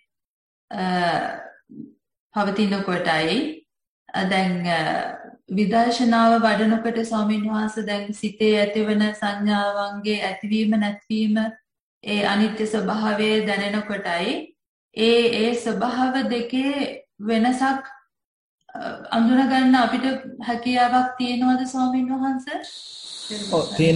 තියෙනවා කියන්න පුළුවන්. මොකද දැන් අරූප ධාන සාමාන්‍යයෙන් සමත යෝගාවචරයේ වඩන ක්‍රමයයි විපස්සනා යෝගාවචරයේ විපස්සනාවක් වඩලා ඒ බඳු මට්ටමට ලං වෙන ක්‍රමය අතර ලොකු වෙනසක් තියෙනවා. දැන් අරූප ධාන වඩන සාමාන්‍ය සමත යෝගාවචරයේ කරන්නේ වීරයක් පාවිච්චි කළා සමාධියක් පාවිච්චි කළා සෑහෙන්න හිතේ සංස්කාර කරලා තමයි ඒ අරූප ධානයකට හිත නංවන්නේ. චිතර සෑහෙන්න දැගලිලි රාශියක් තියෙනවා. සෑහෙන්න දඟලලා තමයි හිත ඒ අරූප ධානයකට නංවන්නේ. ආ පිළිතුර නැවතත් කිව්වොත් දැන් අහපු ප්‍රශ්නේ තමයි සාමාන්‍ය විපස්සනා යෝගාවචරයේ මොකක්ද ඒකට කියන්නේ මේ නේව සංඥාන අසංඥායතන අත්දකින්න මට්ටමකුත් සමත යෝගාවචරයේ නේව සංඥාන අසංඥායතන මට්ටම අත්දකින්න අවස්ථාවක අතර වෙනසක් තියෙනවා කියලා. මේකෙන් සායන වෙනසක් තියෙන්න පුළුවන්.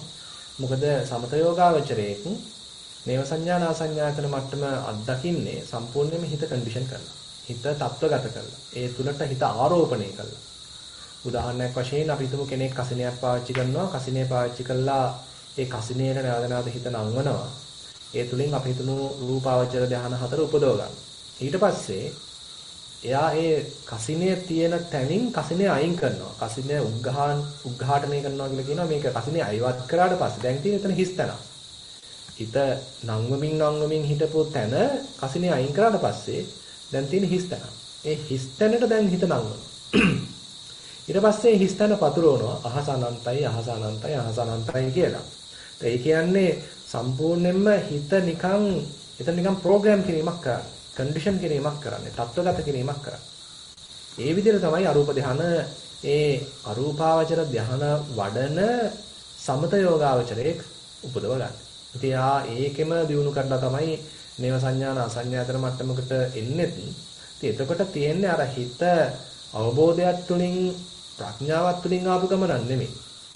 හිත ඒ මට්ටමට සංකල්පමය වශයෙන් තත්ත්වගත කරලා ආපු මට්ටමක්. දැන් බුදුරජාණන් වහන්සේ පෙන්නන සලායතන විභංග සූත්‍රය අපි දැන් මීට කලින් සාකච්ඡා කළා. සලායතන විභංග සූත්‍රය කල්පනා කරලා බලන්න ඒකේ අර ක්‍රමානුකූලව විවිධ වේදනා මට්ටම් දුරු කරමින් එන ගමනේදී අන්තිමට එනවා ඒකත්තා උපේක්ඛා ඒකත්තා ඒකත්වසිතා කියන මට්ටම. ඔන්න ඔය මට්ටමේදී තමයි ඇත්තටම බුදුරජාණන් වහන්සේ පෙන්වන මොකක්ද ඒකට කියන්නේ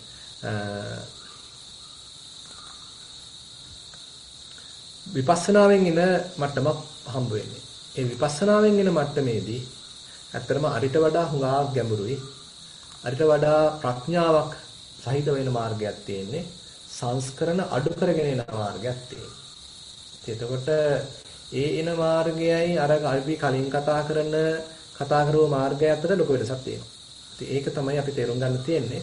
ඒ සාමාන්‍ය සංඥා දුරු කරමින් අවබෝධයෙන් පැමිණිච්ච විපස්සනා මාර්ගයකුත් ඒ තුලින් කිට්ටු කරපු අරූප ධානය මට්ටමකුත් උපේක්ඛා ඒකත්තා ඒකත්වස්ථා කියන මට්ටමකුත් අර සාමාන්‍ය සමත සමාධියක් කරහා වෙලා හිත සමාධියෙන් වීරයෙන් තත්ත්වගත කරන මට්ටමකුත් අතර ලොකු වෙනසක් තියෙනවා. එහෙමයි ස්වාමීන් වහන්සේ. බොහොම පින් ස්වාමීන් වහන්සේ. තව ප්‍රශ්නයක් අහන්න අවසරයිද? ඔව්. ස්වාමීන් වහන්සේ දැන් මේ ප්‍රායෝගික ජීවිතයේ මේ ලැබපු අත්දැකීමක් තමයි ස්වාමීන් වහන්සේ මේ ප්‍රශ්නෙට මූලික උනේ. සිතේ ඒකාග්‍රතාවයක් ඇති වෙලා තියෙනකොට අසද ගැටෙන රූප සංඥාවක් ආකාර දෙකකට නැති වෙනම අත්දැකලා තියෙනවා ස්වාමීන් වහන්සේ. පළවෙනි ආකාරය දැන් අපි අරමුණු කරන රූප සංඥාව ඉතුරු වෙන්න ඒ අවට තියෙන ඒ මායිම පන්නලා එළියෙන් තියෙන හැම රූප සංඥාවක්ම මුලින්ම දැන් ඒවැය තියෙන මේ වර්ණය ඒව ඔක්කොම නැති වෙලා ගිහිල්ලා නිකන් බොඳ වෙලා වගේ යනවා. හැබැයි අර මැද තියෙන රූප සංඥාවට මුකුත් වෙන්නේ නැහැ. ඒ කියන්නේ රූප සංඥාව ඉතුරු වෙන්න වටේ තියෙන අනිත් සංඥා නැති වෙලා යනවා. ඒ පළවෙනි ආකාරය. දෙවෙනි ආකාරය ස්වාමීන් වහන්සේ දොයි විදිහටම රූප සංඥාවක් හිත ඒකාග්‍ර වෙනකොට අර රූප සංඥාවේ තියෙන නැතිවීම ස්වභාවය අර කැඩි කැඩි බිදි යන ස්වභාවය පෙනෙන්න ගත්තාම දැන් මට වැටහෙනවා ස්වාමීන් වහන්සේ මේ රූපය විතරක් නෙමෙයි මේ රූපයයි මගේ ඇස් දෙකයි අතර තියෙන අවකාශයම කැඩි කැඩි බිදි යන ස්වභාවයක් තියෙනවා කියලා. දැන් එහෙම දැනෙනකොට අර රූපේ හිත අයින් වෙලා අර සංඥාව පෙනෙන්නම නැතුව යනවා. දැන් ඉතින් ආකාර දෙකකට වෙනස් වෙනවා. එක වෙලාවකට ඒ අරමුණ හොඳටම පේනවා අනිත් වෙලාවට අරමුණ පෙනෙන්නම නැතුව යනවා. මට ඒක තේරුම් ගන්න ටිකක් අපහසුයි ස්වාමීන් වහන්සේ. ඔබ වහන්සේගේ උපදෙසක් බලාපොරොත්තු වෙනවා. තේරුම් ගන්නයි. හොඳයි. ඉතින් ඒ කියන්නේ දැන් කොහොමත් සංඥාටි මේ ඔය සංඥා මට්ටමක් එළියේ තිබුණත් ඇතුළේ තිබුණත් අතරමැද තිබුණත් ඉතින් අපිට තියෙන්නේ ඕක ඉවත් කරගැනීමේ නැත්නම් හිත හොයන්නේ නිදහස් කරගැනීමේ ප්‍රශ්නයක් තමයි තියෙන්නේ. ප්‍රශ්නයක් කියලා නේද? එතන තමයි විසඳුම තියෙන්නේ. කියන්නේ හිතන්න අපි හිතමු අපේ හිත කියන එක පිරිසුදු කඩදාසියක් නම් මේ අපි නිකන් තියනවා අපිට මේ A4 sheet එකක්. ඒක සම්පූර්ණ සුදු පාටයි. මොකක්වත් හිතක්වත් නැහැ. ඒ A4 sheet එක උඩට අපි ඔන්න ගෙනලා දානවා ගල් කැටයක් දානවා. නැත්තම් ලොකු රවුමක් එකකින් අදිනවා. නැත්තම් තීන්ත බිඳුවක් දානවා. එහෙම නැත්තම් අපි හිතමු තාම මොනහරි වෙලි කෑල්ලක් ඔය කුඩට දානවා. අපි සල්ලි කොලයක් මොනහරි දානවා. ඉතින් මේ වගේ විවිධ දේවල් දැන් මේ සුදු පාට පිරිසුදුව තිබිච්ච ඒ කොලේ උඩට අපි දැම්මොත් දැන් අර කොලේ නිකන් ආකීර්ණ වෙනවා. කොලේ නිකන් ව්‍යාකූල වෙනවා. එයාගේ තිබිච්ච අර පිරිසුදු ගතිය, නිදහස් ගතිය, සැහැල්ලු ගතිය දැන් එයාට අහිමි වෙලා දැන් අර මේ භාණ්ඩ බහුල තැනක්, දේවල් සහිත තැනක්, ව්‍යාකූල වෙච්ච තැනක්, පිරිච්ච මේ කැලි කැලි එකට පැටලිච්ච තැනක් බවට පත් වෙනවා. හිතන්න අපි එක එක ළඟ ඉවත් කරනවා. ගල් කැලි ටික ඉවත් කරලා දානවා. තිබිච්ච කාසි ටිකක් ඉවත් කරලා දානවා. සල්ලි නෝට්ටු ටිකක් ඉවත් කරලා දානවා. රෙදි කැලි ටිකක් ඉවත් කරලා දානවා. ආහාර ටිකක් දාලා දුන්නොත් ඒකත් ඉවත් කරලා දානවා. මෙහෙම මේකේ තිබිච්ච ටික ඔක්කොම අයින් කරලා දැම්මා. අපි හිතමු දැන් ආයෙත් අර පිරිසුදු A4 sheet එක. නැත්නම් ඒ පිරිසුදු කොලේ සුදු පාටට තියෙන බොහොම මොකක්වත් නැති ඒ පිරිසුදු කොලේ ආයෙත් දැන් අපිට තියෙනවා. ඒ ඔන්න වගේ තත්ත්වයක් තමයි අපේ හිතේ තියෙන්නේ. අපේ හිතේ තියෙන මේ සාමාන්‍ය සරල පිරිසුදු බවට අපි මේ අහල පහලින් ගෙනල්ලා දේවල් දාගන්නවා. සංඥා දාගන්නවා. ඒකට වටනකම් දෙනවා. වටනකම් දීලා ඒව පැටලෙනවා. දැන් අපේ භාවනාවකදී මේ தත්ත්වය තේරුම් අරගෙන එහෙම සංඥා දෙන්න සංඥා පටලවා ගන්න යනව වෙනුවට සංඥා ඉවත් කරලා දානවා. හිතින් අයින් කරලා දානවා. හිත පිරිසුදු කරගන්නවා.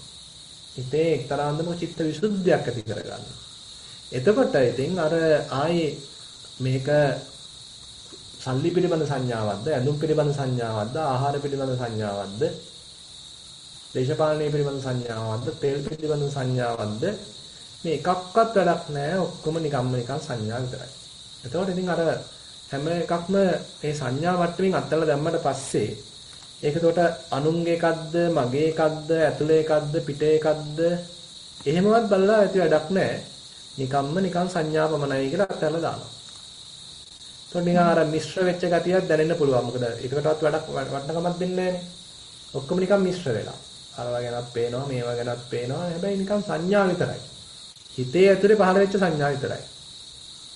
කියලා ඉතින් මේ විදිහට මේ කෙනෙකුට වැටහෙන්න පුළුවන්. ඒ හින්දා දැන් අර ඒව එක එකක් ගැන ඉතින් මේ සූක්ෂම බලන්න යා යුතුද කියන එක ඉතින් ප්‍රශ්නයක්. නමුත් ඉතින් හිත පිරිසුදු කර ගැනීම තමයි මූල පරමාර්ථය වෙන්නේ. එහෙමයි ස්වාමීන් වහන්සේ. ඒ කියන්නේ අපේ අවධානය යොමු වෙච්ච ප්‍රමාණයට තමයි ඒවත් නැති වෙන්නේ නේද ස්වාමීන් වහන්සේ කියන්නේ. ඔව් එහෙම කියන්න පුළුවන්. මොකද දැන් අපි සතිමත් වුණාම ඒවට ඉන්න බැරුව යනවා. නේද? දැන් අපි ඉස්සර වගේ නෙමෙයි. ඉස්සර සතිය වගේ නෙමෙයි. දැන් කෙනෙක් භාවනාවක් වඩලා විපස්සනාවක් වඩලා ගැඹුරට යනකොට ඒ සතිමත් බව වුණත් ඒ අපි යොදන අවධානයේ වුණත් ප්‍රමාණවත් හිත පිරිසුදු වෙන්න. දැන් හිතේ මොකක්ද එකක් පහළලා තියෙනවා. ඉතින් බලනවා නිකන් දැන් මෙතන මොකද තියෙන්නේ කියලා. බලනකොට ඉතින් ඒක නිකන් දුර වෙලා බොඳ වෙලා යන්න. ආයෙත් අර හිතේ තීච්ඡ නිදහස දැන් පහළ වෙනවා. හිත ආයෙත් පිරිසුදු වෙනවා. එහෙම වෙන්න පුළුවන්. ඒතර අපේ දැන් හිතට මොකක් හරි ඔන්න සංඥාවක් ඇවිල්ලා කියලා දැනුවත් වුණා නම් එතෙන්දී මේ පහළ වෙන සංඥාව ඉවත් වෙලා යන්න පටන් ගන්නවා. එහෙමයි ස්වාමීන් වහන්සේ. බොහොම පිං ස්වාමීන් වහන්සේ හොඳින් තේරුණා. තෙරුවන් සරණයි. හොඳයි. ඊළඟ දහම් ගැටලුව පුණ්‍යා විජේසුන්දර ඉදිරිපත් කරන්න පුළුවන්.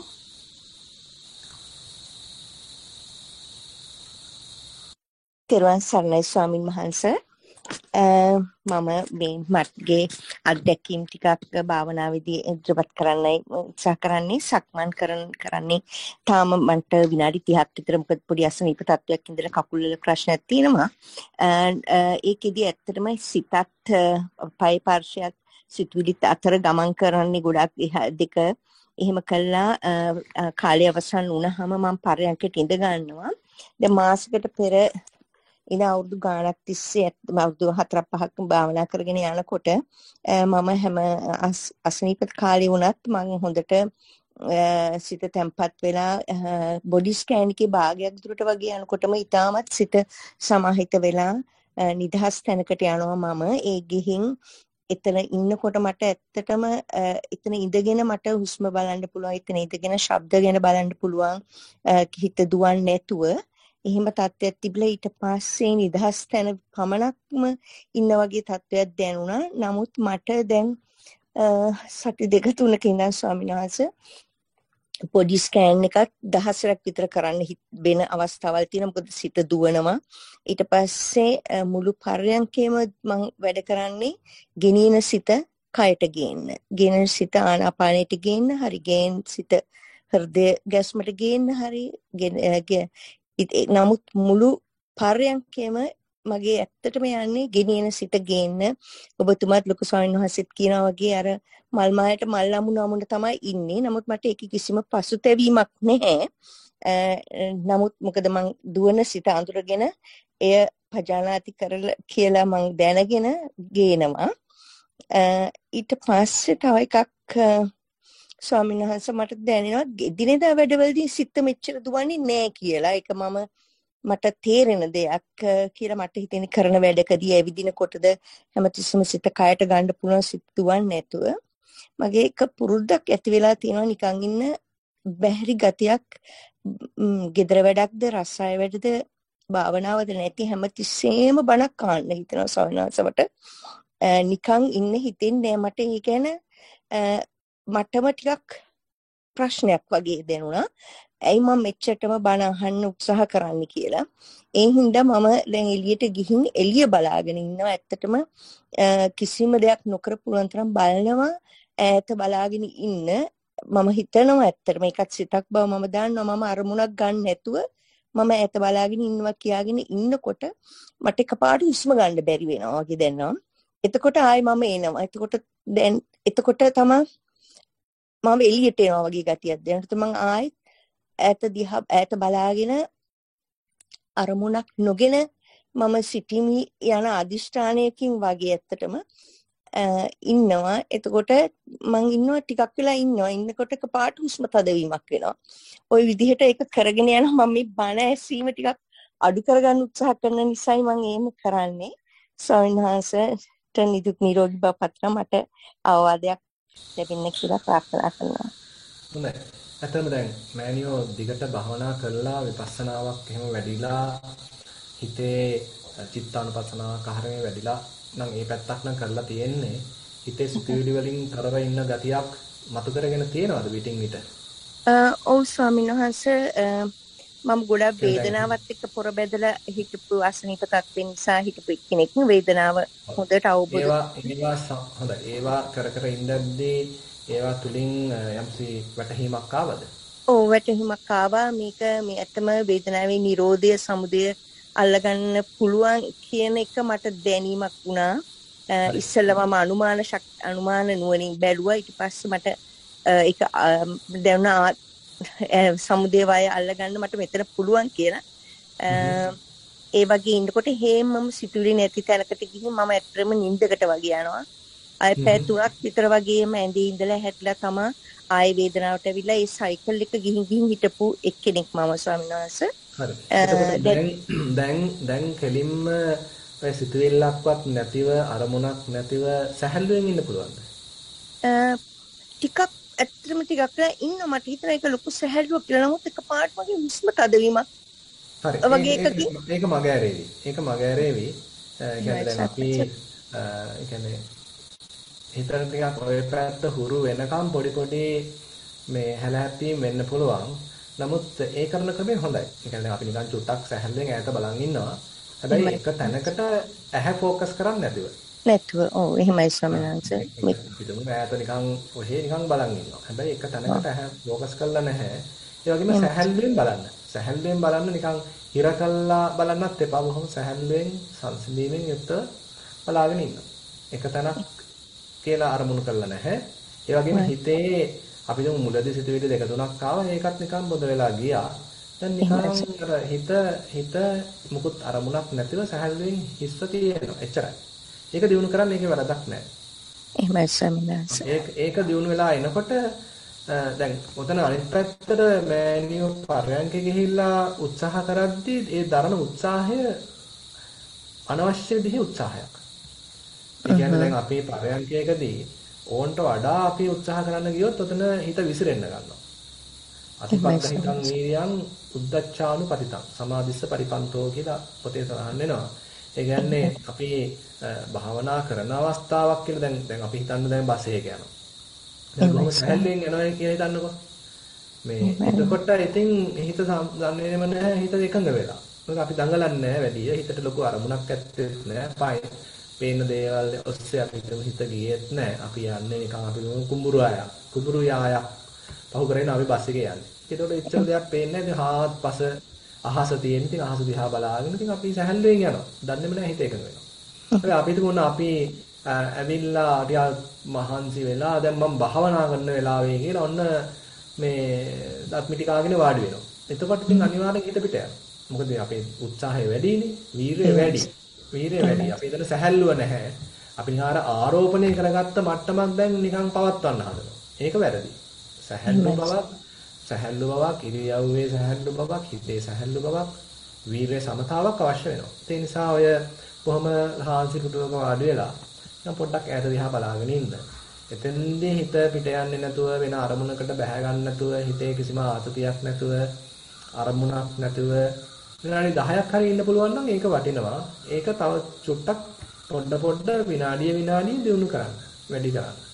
එහමයි සත් විනාඩි 3-4ක් වගේ ඉන්නකොට තමයි මට ස්වාමීන් වහන්සේ වගේ අමතක කරලා බලන්න හුස්ම මේක ගැන ඒ විනාඩි 4ක් වගේ ඉන්නකොට තමයි ඒ ගතියක් එහෙම ඇවිල්ලා ආයේ මම සයිකල් එතෙන්දී චුට්ටක් ඒක මග හරවගෙන ආයෙත් එහෙම ඉන්න. සැහැල්ලුවෙන් ඉන්න. එහෙමයි ස්වාමීන් එතන ඔය ඒ කායික වෙන පීඩාව නැත්නම් මේ ප්‍රශ්නය හිමීට निराකරණය වේවි. එහෙමයි ස්වාමීන් වහන්සේ තෙරුවන් සරණයි පැහැදිලි. ඊළඟ දහම් ගැටලුව බන්දුජීව මහතාට ඉදිරිපත් කරන්න පුළුවන්.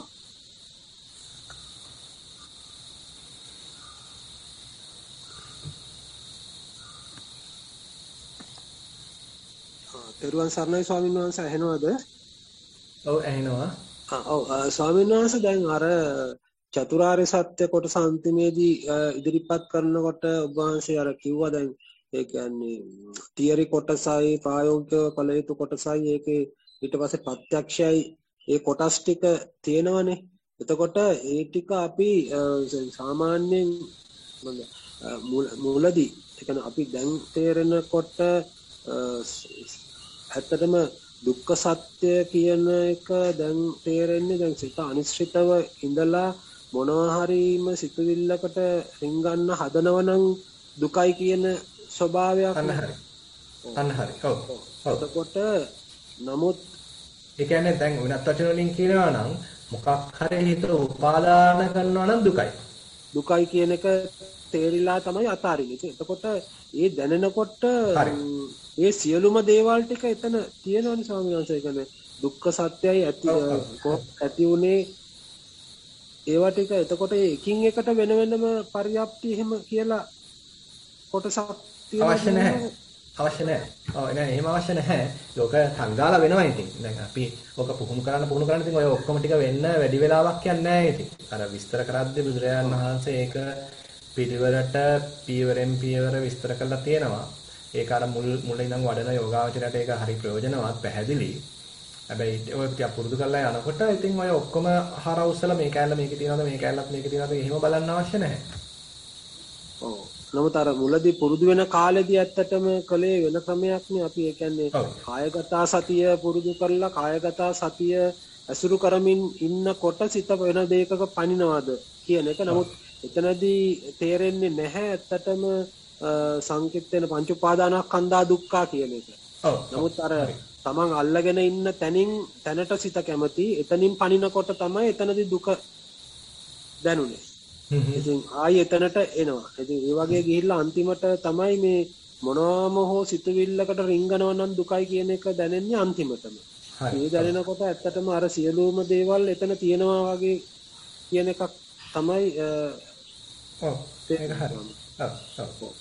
එතකොට ඊළඟට ස්වාමීන් වහන්සේ දැන් අද මේ දැන් පොට්ටපාද සූත්‍රයට අනුව දැන් අපි ගත්තොත් එහෙම අපේ සාමාන්‍යයෙන් මේ බෞද්ධ වටපිටාවේ දැනට කරන දේවල් ඒ කියන්නේ පන්සල් වල සීල සමාදාන පූජා ඒවා ඔක්කොම ගත්තොත් එහෙම මේ සෑම දෙයක්ම ස්වාමීන් වහන්සේ අර පොට්ටපාද අන්‍ය ලබ්ධිකයක් කියන්න පුළුවන්. නමුත් එතනත් තියෙන්නේ අපි යම් දෙයක් ආත්ම කරගෙන කරන වැඩපිළිවෙල වල නේද ගොඩක් තැන්වල තියෙන්නේ කියන එකක්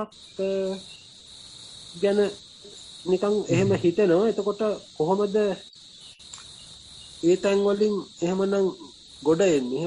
එහෙම ඇත්තටම අනුදන්න වදාරන ස්වභාවයක් දැනෙන්නේ නැහැ. එතකොට මේ පිරිස මේ දහම එතකොට මෙච්චර ඇත්තටම අපි බුදුහාමුදුරුවන්ගේ ශ්‍රාවකයෝ වෙලත් එතකොට මේ වැඩේ ඒකත් අපි වෙනත් ආත්ම දෘෂ්ටීන් හදාගෙන නේද මේ වැඩ කටයුතු කරන්නේ කියන එක ගැන නිකන් මට හිතෙනවා. ඔව් වෙන්න පුළුවන්. ඒ කියන්නේ දැන් අත්‍තරම මෙහෙමයි. දැන් අපි සීල ශික්ෂාවකින් දැද්දී එක්තරාන්දම කෙනෙක් පුජ්‍යලේක් සත්පුරුෂයෙක් කියන හැඟීමක් එන්න පුළුවන්. අපි හිතමු අපි හිතේ නිකන් අසත්පුරුෂ පැත්තක සීලයක් තිබුණේ නැහැ, කිසිම දෙයක් ගැන වග විභාගයක් තිබුණේ නැහැ. දැන් ඔන්න බණක් අහලා මේ සත්පුරුෂ සීලයක් ආරක්ෂා කරනවා. මම හොඳ මිනිහෙක් වෙන්න හදනවා. ඒකේ වරදක් නැහැ.